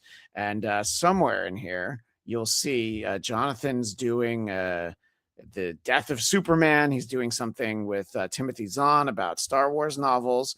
And I'm talking to both Rick and Morty, not Marty, and a Marvelverse DC. But the one that I really want to promote is somewhere in here. There it is. Diallo and I will be doing a Battlestar Galactica panel with Edward James Olmos, James Callis, Tricia Helfer, Mary McDonald, Grace Park, and Katie Sackhoff. So please, ComicConRevolution.com in beautiful Ontario, California. It's an hour from LA, depending on when you leave. But some of the casinos will say that it's only an hour and 15 minutes from LA, but that's usually if you go at 2 a.m. But anyway, that's where I can be found. And I appreciate everybody who's going to head on out there, and it'll be great to see Christina and Jonathan talk 90210. And you can send us your questions. And yes, Daniel Drew, you're right about this. Timothy Zahn will sign books for free as long as you let him inscribe it to you. Like, if you just sign it, you have to pay for it, because then he thinks you might resell it. But I just had him sign them all to me, so I appreciate that. And if Kame Egan says this, she's going to get the last word. Great show and entertaining as always. That sounds like us, doesn't it, Katie? It does. It sounds like we went probably the same length of this show twice, and we're more entertaining or less. You tell us. I think the CGI was a lot better in our show, Nate, than in Daredevil One Last Kill. I think that's probably something we can all agree upon. We will be back in some configuration in the weeks ahead as we talk about Spider-Man Noir. I don't know how it's all going to work out, but, just like and subscribe. Wherever you're hearing or watching this right now, that's the place you subscribe so that you'll know when we have a new video or audio episode. Anyway, I want to thank and bid adieu to David Brody, and thank and bid adieu to Dog Like Nate Miller. And soon there will be only two. Not Katie. No, Katie is also, it's time. Let me go to bed. It's time for bed. Good night. Go Katie. read your books. Good night. Good night, John Boy. Vita's in. And then there were only two of us left here as we talk about Garth Ennis's Daredevil. Nope. Punisher Born. We're talking about Daredevil for like 2 months. Wait, hold on. I got the other glasses here if we want to go there. No. At the ready. This one doesn't require any glasses, I don't think. Oh, okay. You know? So that's what we're going to talk about. And I hope people have read all of that. And before we dive into it, Daniel, I didn't see your update on Blade. So now I have to. Okay. Marvel Studios was instead looking to include the character in a Midnight Suns film for which they were searching for a writer. Okay.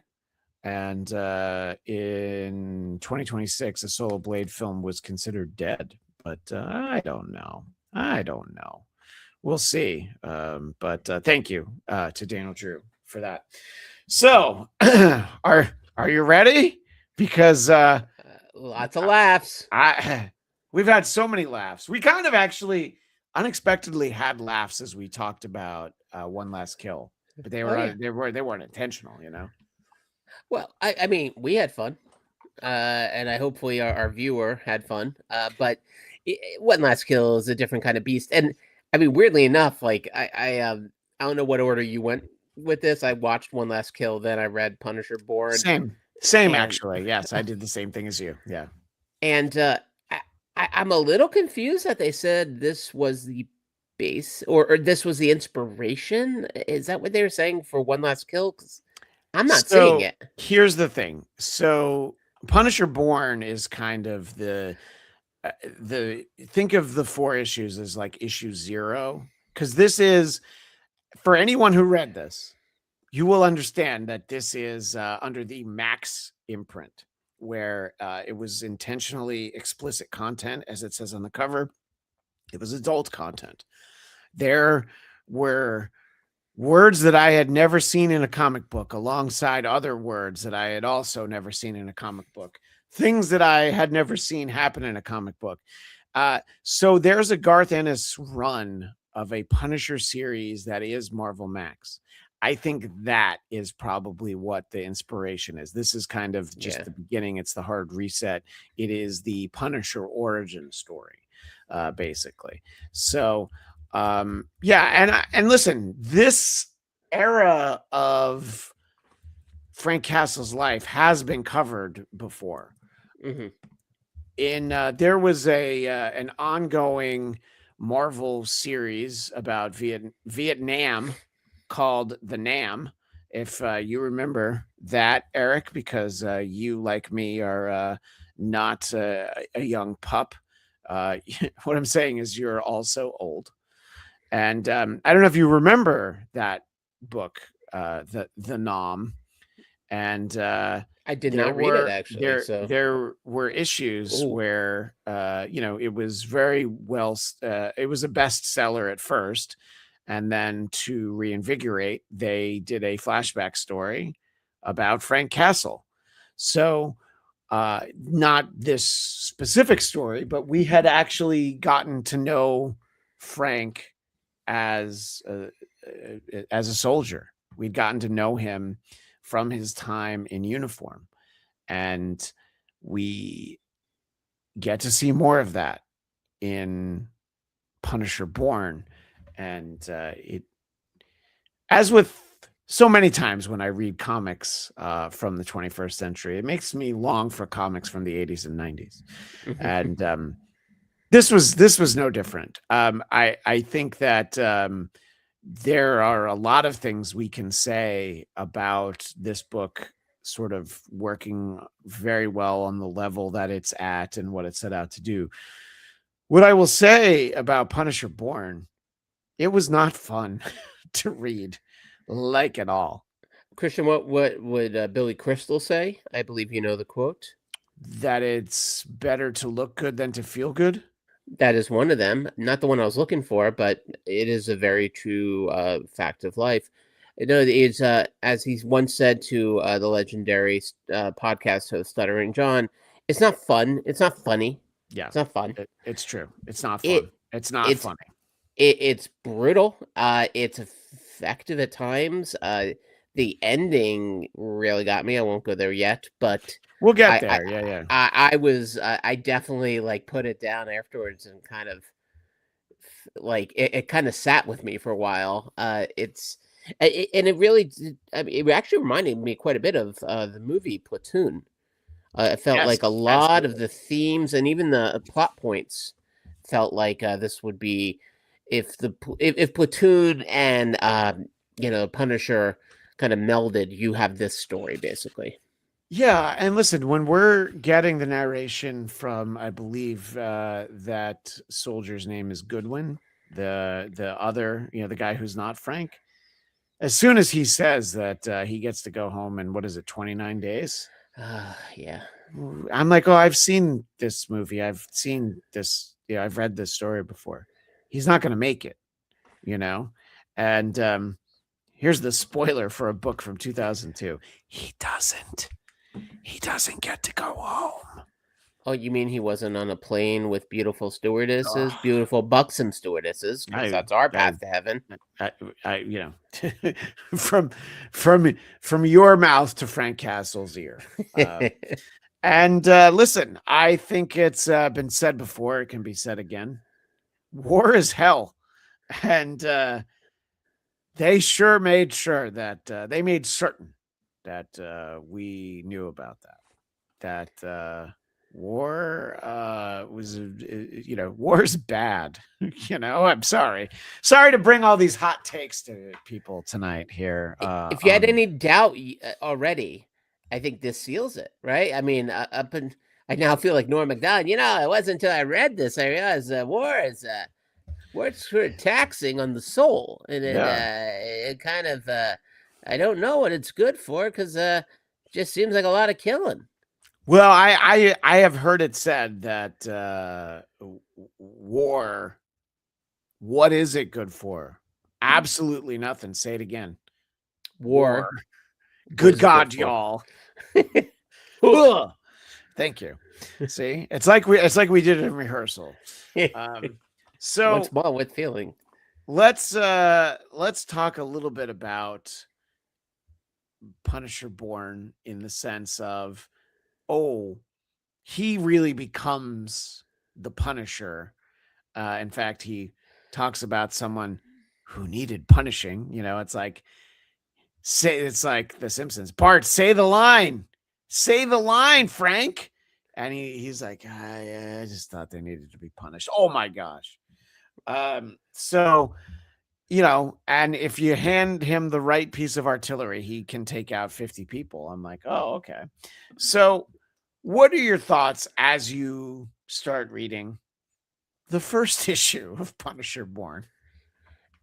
I think way long ago when the Marvel movie talk Geekscape Book Club first began, when it was young, one of the things I remember you were saying was like kind of a chance for us to kind of explore titles we hadn't read that somehow in our collective years, and Christian admittedly has read more comics in his day than I have, because I was out chasing more ladies, not successfully, mind you, just chasing. No, I actually caught them, so I was able to still read comics a little bit. Yeah. Right. No, I was very winded easily. A lot of hills in Delaware, and I realized how little Punisher I think I've read over the years. I think I would read him more when he would pop in somewhere else.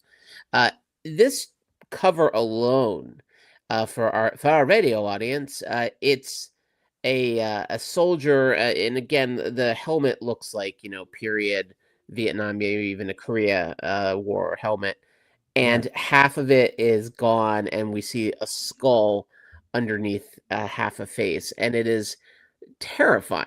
Just the image alone of the cover of Punisher Born got me, and really the storytelling here is you're watching a man who already has a very tenuous hold of his soul, and he loses it even more as it goes. And then we know, and knowing where the story goes, what happens to his wife, his children, it actually, I mean, it's pretty brutal, and almost implies that maybe he made a deal with the devil to get out of Vietnam, but what the devil collected, of course, was really his soul, his family.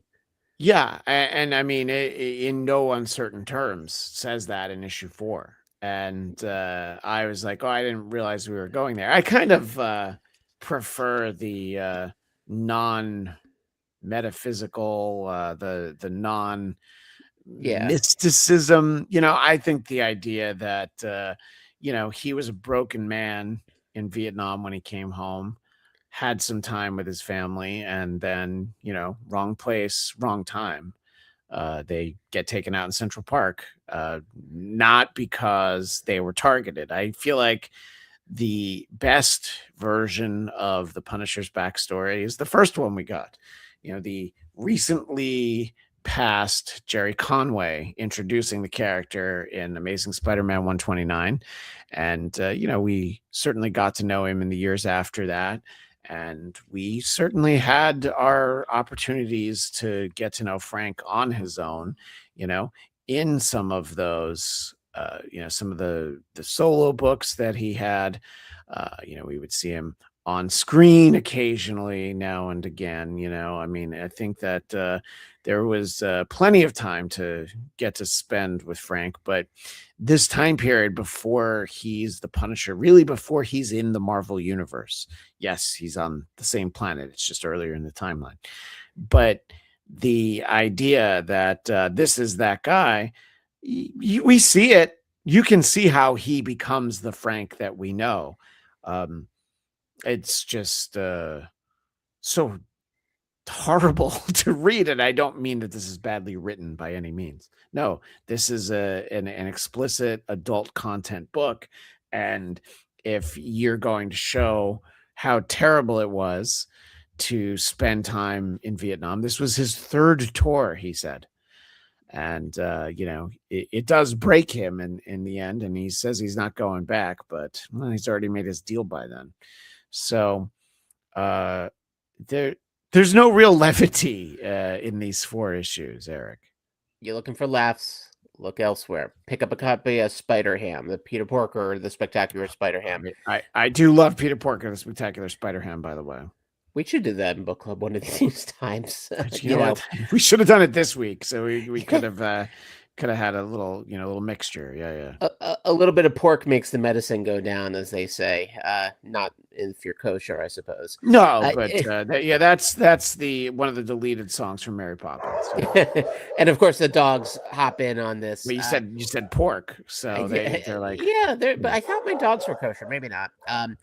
But I think also too, like, one thing that's really fascinating here is that notion of a code. So yeah, he kills a fair amount of people, but then there are some people in his own platoon he kills. But every time you kind of get it. You get why he's doing it. They set up the people he takes out for the most part as maybe worthy of being deoxygenized.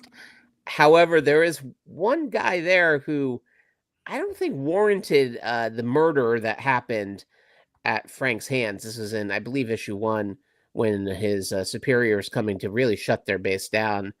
And he's like, hey, before you leave, why don't we check this one hill? You'll love it. It's a great view. And Frank's covering a sign that says, warning, sniper present all day, all night. And so the guy goes on the hill and he's dead.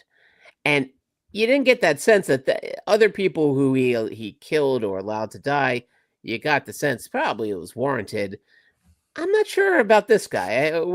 No, I mean, for his way in which, his rationale that he needed to stay in, right. I believe they call it the shit that he needed to stay in. He wanted to still be there. He wanted to be doing this. He felt like this is what he was destined to do. This is what he's good at, all of that. So he didn't want that to go away. So I think that's his rationale. But no, I don't think there's someone in the middle of this series that he takes out that I was like, yeah, all right, that's a cause and effect. I feel like Sure. he made an incredibly poor choice, and having to pay for it made sense. But I did love this image, which our visual audience is looking at. He's the superior officers. Well, what is it? What the fuck am I supposed to be looking at out here? Danger. Sniper at work. Dawn to dusk. Though I will say, you know, I and my wife and I both oftentimes focus on signage when we go to events. Sure. Feels like if there's that risk factor of I don't know, round the clock snipering, I might put more than one little sign. I might make it really apparent. Maybe put up what is that line in Vacation? When they close the road, they put up a big sign like this one.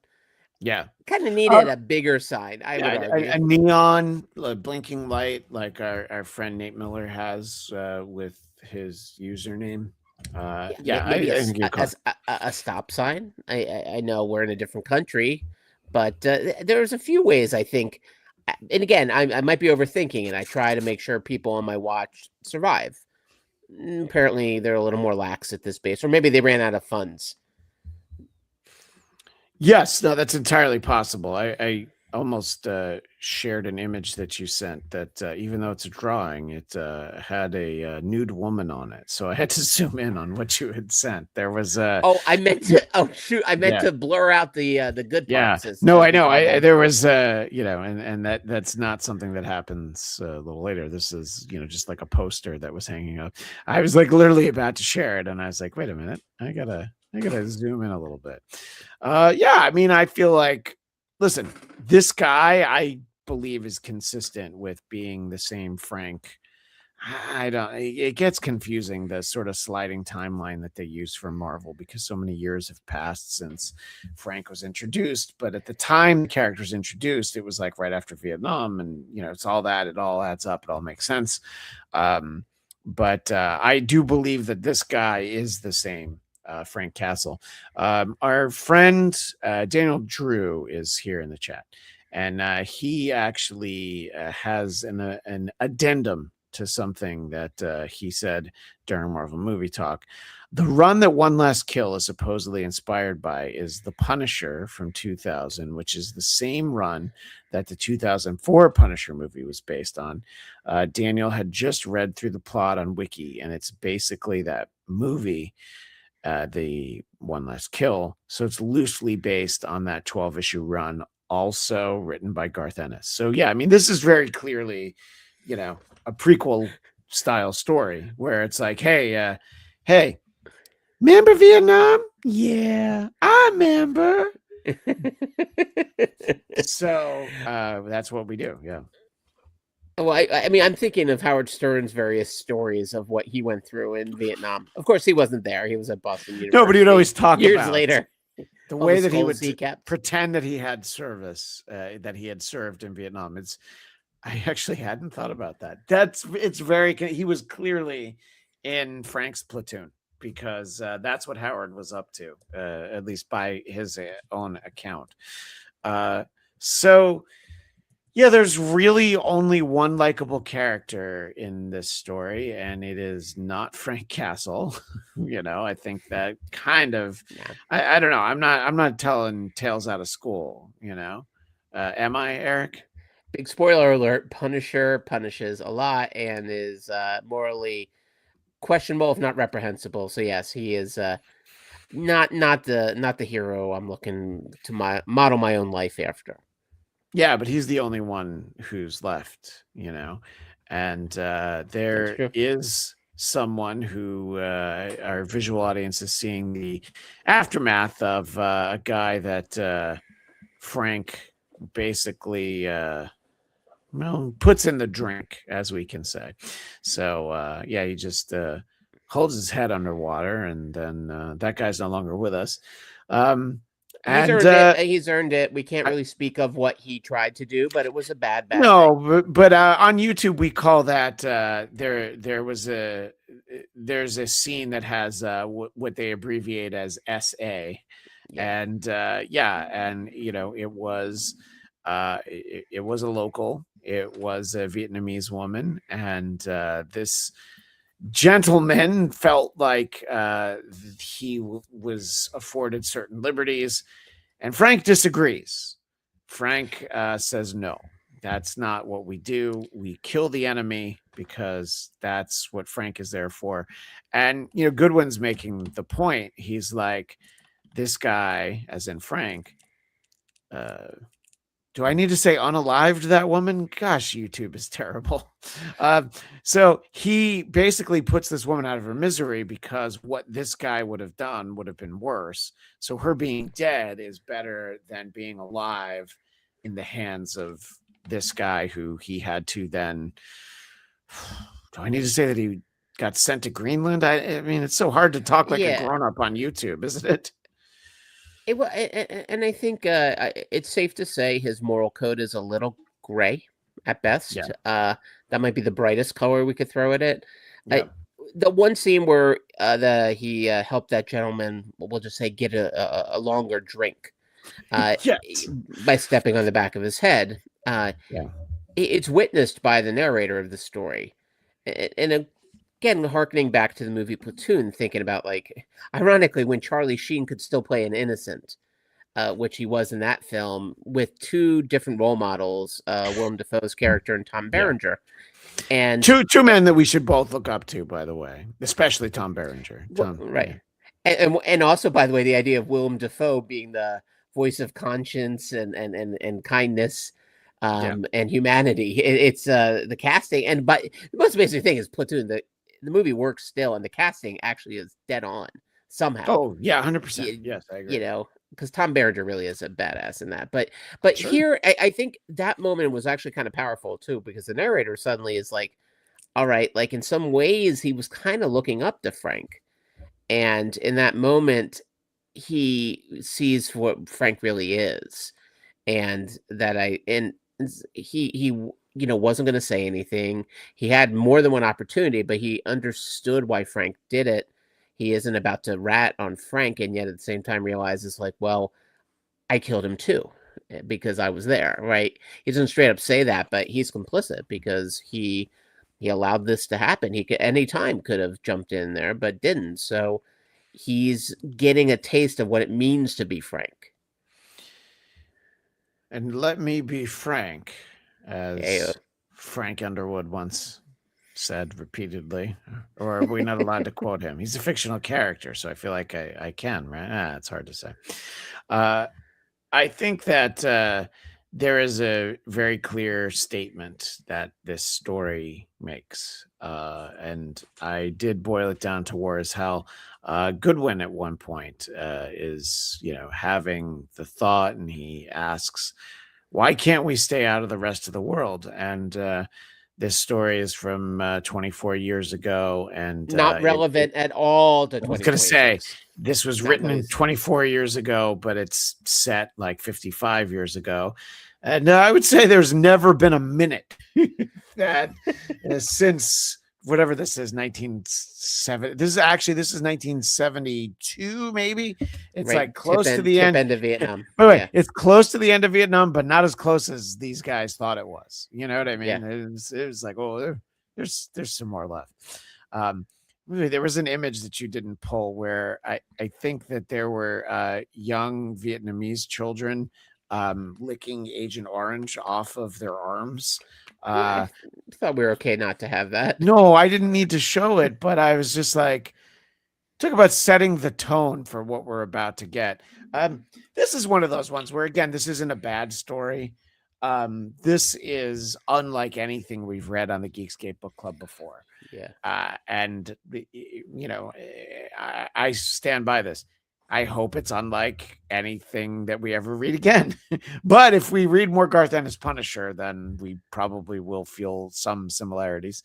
But again, this is not a bad series. The illustrations are great. Terrific. I've never been happier that this happens in only about 100 pages, that there were only 4 issues. If this had been 6, I might have had to write to you, be like, are we reading all these or what are we doing? I mean, I've never tried heroin or opium, but I might have considered Oh, a well, I life mean, change if it was 6 issues. At I 4, I was okay. I do think that this book might be, an advertisement for trying some opiates. It doesn't work out for the character involved, but maybe you're the one to What's beat the going odds. on with him? I had a question there because Okay. I read that part twice where there is a character who's chasing that dragon, as a term I know Christian is very familiar with. Yeah, although to be Literally. fair, I usually chase Imagine Dragons Yeah, right. That's his dragon of choice. and Pete's dragon.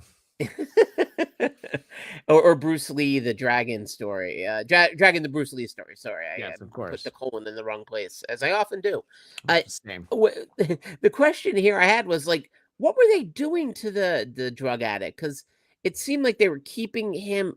Were they sleeping with him? Were they having their way? I was a little confused. Like, I think that was. as max and adult content as it was, 2002 was not a point where I think that they were going to indulge that specific aspect. Okay. So it's left ambiguous. And I'm not sure on the answers to that. I think that they, were keeping him addicted, and you kind of pass out when it happens. But yes, it did seem like the one soldier would take advantage of him in that state, and that's not our guy Goodwin, who was just looking out for his best interests. But multiple words that I don't know this is certainly a book not approved by the Comics Code Authority because of just some of the language.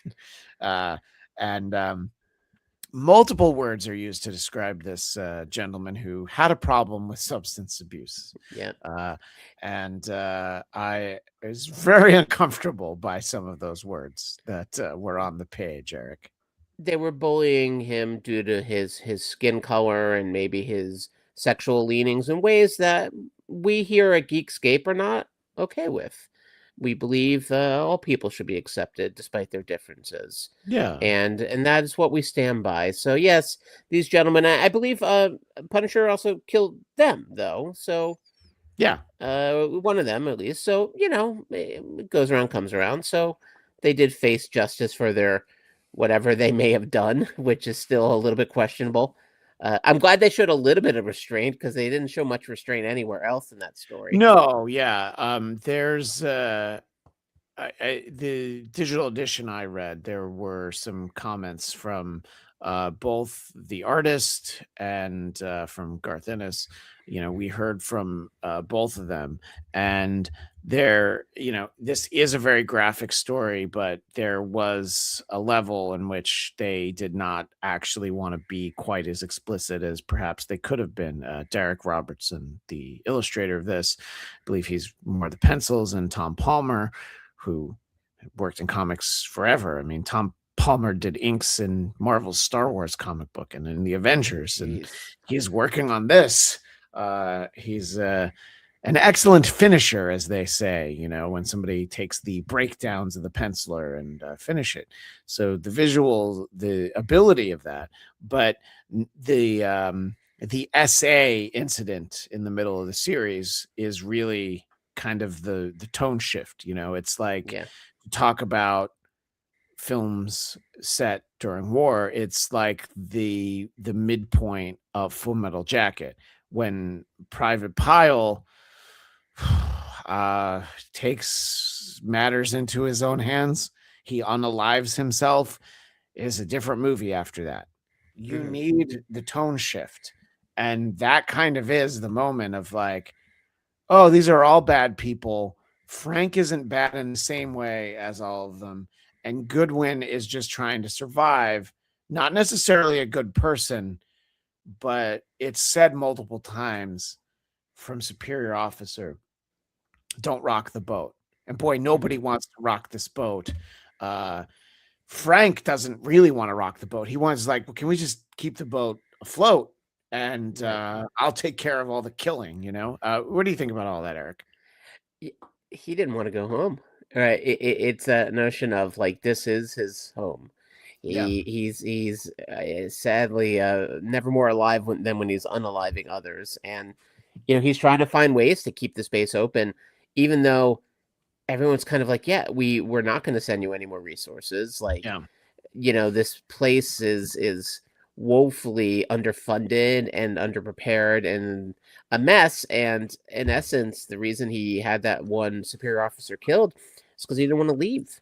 And that, you mentioned films, and sorry that we're sort of jumping in, but I guess it's also movies that sort of dealt with Vietnam. In the 1980s, there was just a plethora. Not a word I throw around very much, plethora. No. But there was a bevy of Vietnam themed movies, and Platoon you mentioned Full Metal Jacket. Also, one that I actually am a fan of that never quite got the attention it deserved, I thought, was Casualties of War with Michael J. Fox and Sean Penn, which had a very similar thing happen about halfway through that film, where Sean Penn basically essays a local. And again, the whole second half is then about Michael J. Fox's character who witnessed this and what he's going to say. And he's again, the proverbial sort of innocent, especially Michael J. Fox, who we all know as, Teen Wolf, the most innocent character we've ever had on screen. And maybe that guy, Marty McFly, was okay too. Alex P. Keaton, sure. Yeah, and Goodwin here is that, like, right? Yeah. He's our Alex P. Keaton, yes. Yeah. He stays out of the fray until he can't. And then he welcomes the fray. And by the way, Casualties of War was the starting point for David Spade's impression of Michael J. Fox, because it was Sarge, and then he goes into a whole thing, and then he would go, Mallory. So like that was like the bookend of it. And obviously I'm talking about an impression he was doing in I think 1990. Maybe it was 1991. So obviously I may have seen him. I saw him do stand-up in 89. Yeah. In San Diego, of all places, opening for the great Bobcat Goldthwait. So I got to see uncut David Spade back when he was still just that kid from Police Academy 3. Police Academy 4, Citizens on Patrol. But I do appreciate that. And I'm sorry, it's I know we've gotten off topic, but not at all. As we talk about the Young Comedian special that David Spade was on, also Fred Stoller, Drake Sather, who was mostly known as a writer, but is brilliant for people who know him, Rob Schneider, hosted by Dennis Miller. You want to talk about just a moment, and Dennis did less time so that they could fit Spade in, because he knew talent we saw it. He got Lauren to hire Adam Sandler. And so why am I talking about SNL trivia? Because man, it's so much more fun than talking about The Punisher Born. And I don't know, I've said multiple times that this is not a bad story, but let me flip this over to you. Is it? Yes. Is this a bad story? No, I didn't think so. I mean, I think it goes at a very different sort of pace. Like, and I think even the way these 4 issues are put together, it's was it third day, last day, final day, the notion of like time's running out. The last day was the last issue. And it was so tricky. It's similar to The Punisher. Could we call it a movie when it's like 7 minutes long? Special presentation. Yes. Yes. It's hard to find images. It was a little tricky here. This one's pretty nasty when you look at it close. It also, by the way, shows you the artistry of the work here. Like it is the use of color. And this is, from a digital copy. I know in the 2000s, it sort of translates better to digital. Yeah, because it was on that glossy paper by that point. Yeah. I mean, it's the older comics that we see digitally. It's nothing like what they looked like in the 4-color newsprint, but this is probably a fairly accurate representation of what it looked like. And again, it is not badly written. I just didn't want to put words in your mouth. It is certainly not badly illustrated. I just kind of wanted to look away sometimes, but we do have our minutes, our moments for Stevie Goodwin, where he does think, as you alluded to earlier, I believe I believe Austin Powers called them sexy stews. Yeah, The, TWA was TWA. known for them. Yes. Spirit Airlines, not so much. Not so much, but instead, in reality, there's the last man standing, who I thought was Tim Allen, but nope, it's Frank Castle. And I mean, just look at that mayhem around him. It's I don't know if you can zoom in too. Like his eyes are actually found kind of haunting. You know, he's just like, looks dead. That's as much zoom as there is, but yeah. And the cloud behind him, I didn't even notice that actually. It has the Punisher symbol right behind him. Yeah. So listen, I appreciate everybody who watches the video versions, everybody who checks out the audio version. If you haven't read this story, it's okay. What you should check out is the 1985 5-issue limited series of The Punisher that is drawn by the great Mike Zeck and written by Stephen Grant. And this really is what led to just the explosion of Punisher, pun intended, I suppose, the explosion of Punisher material that we got throughout the 80s. We got the monthly book just called The Punisher. Then we got Punisher War Journal. And then we got the one true Punisher film with the great Dolph Lundgren as the Punisher. And you might recall, young Christian, that I actually got to see the LA premiere of this not that many years ago. Because it never got released theatrically here, but not in the U.S. But as I always point out, my Japan, my buddy right? who grew up in Japan did see it in the theater, so he saw it months before I did, and I was so jealous. And then I rented it, and I was like, it's all right, it's okay that he saw it, yeah, it's fine. And then you said, "I saw it, it sucks," and you suck because you saw it before me, and you knew yeah, well, that's it. But they had the director, Mark Goldblatt, I think his name is, who's mostly known as an editor. And so for him, it was actually it was nice that he didn't ever really get a premiere, so I think for him, it was actually cool. And it was like fans, it's kind of like, it's not a perfect film, but it was a theater filled with Dolph Lundgren, aficionados. So I think it was like playing to the home crowd. Listen, for my personal podcast, The Blackcast, you and I talked about the sort of extended version of the 1990 Captain America movie with Matt Salinger was that gentleman's name. It took me a moment, but I've got it now.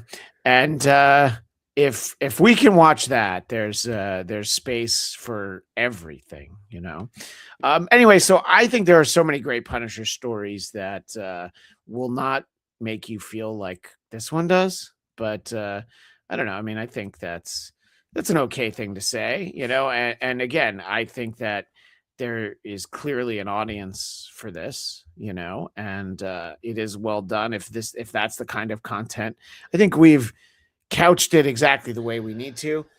So if you're looking for max level content, then this could be your story.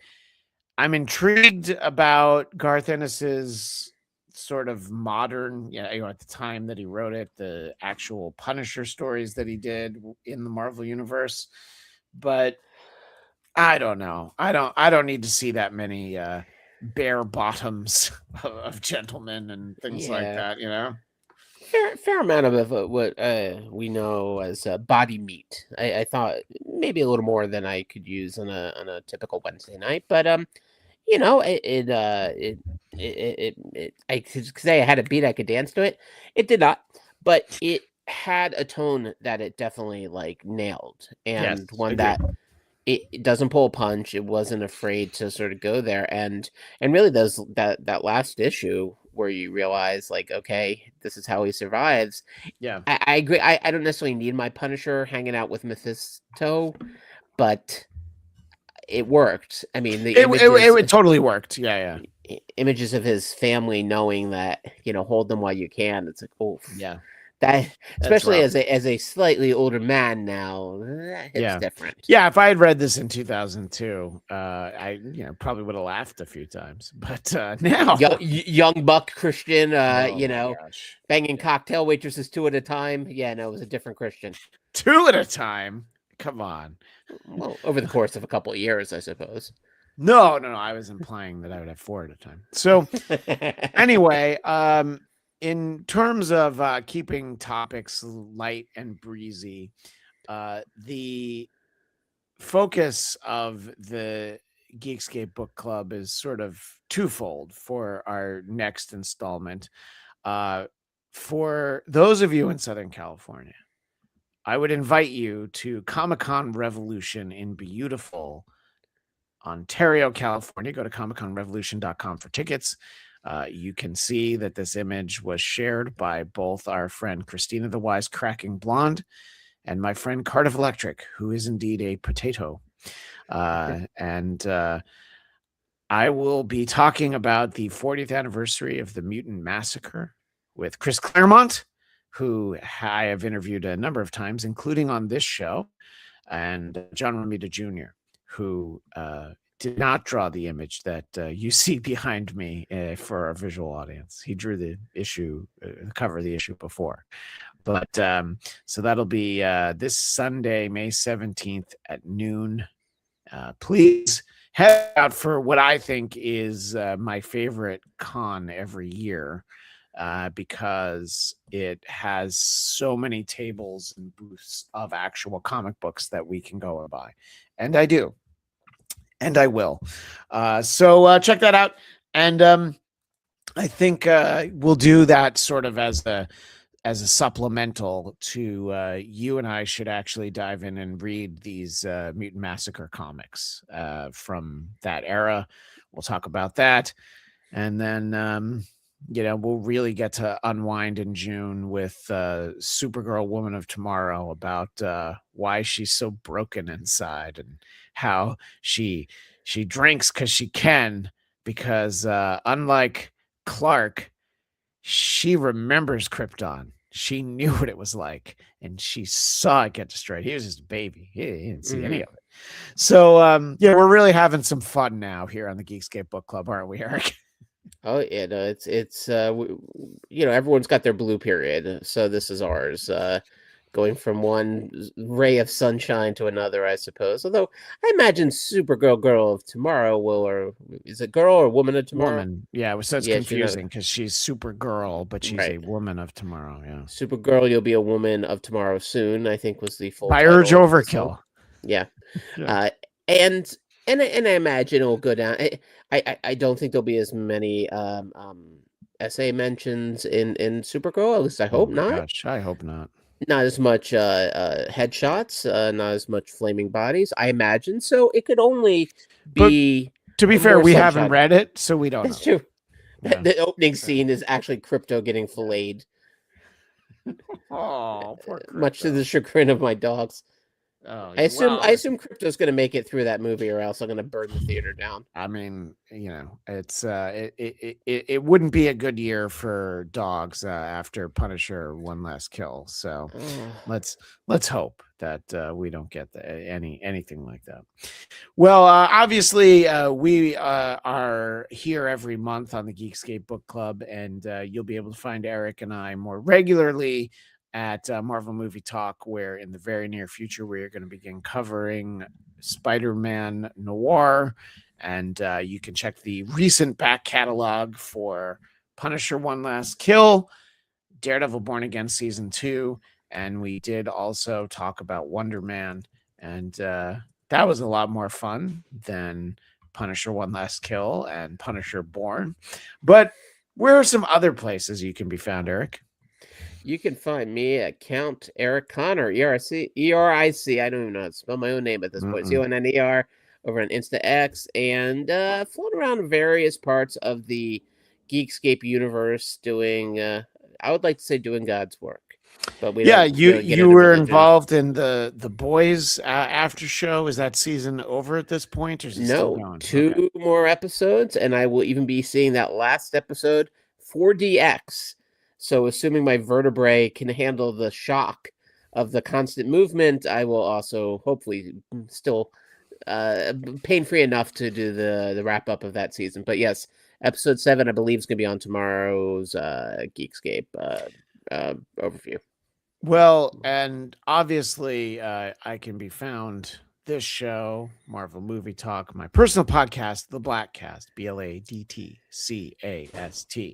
And if you are the target demo for Punisher One Last Kill and you enjoy songs like Danzig Mother, check out the show that I produce and occasionally an on-air contributor to, 100 Songs That Define Heavy Metal, hosted by Metal Blade Records CEO Brian Slagle. And of course, Tuesdays at 10 a.m. Pacific, 1 p.m. Eastern. Who are these broadcasters? On the Who Are These Podcasts YouTube channel, we did a very lengthy salute to the city of brotherly love, Philadelphia, after back-to-back sweeps of the Flyers and the Sixers. And we did have some other stuff. Elmo was in the booth at a Phillies game. So, and then Blippy was in the studio in the Fox Morning Show there in Philly. There's a lot of Philly, actually. So check that out. Don't let that deter you from Who Are These Broadcasters.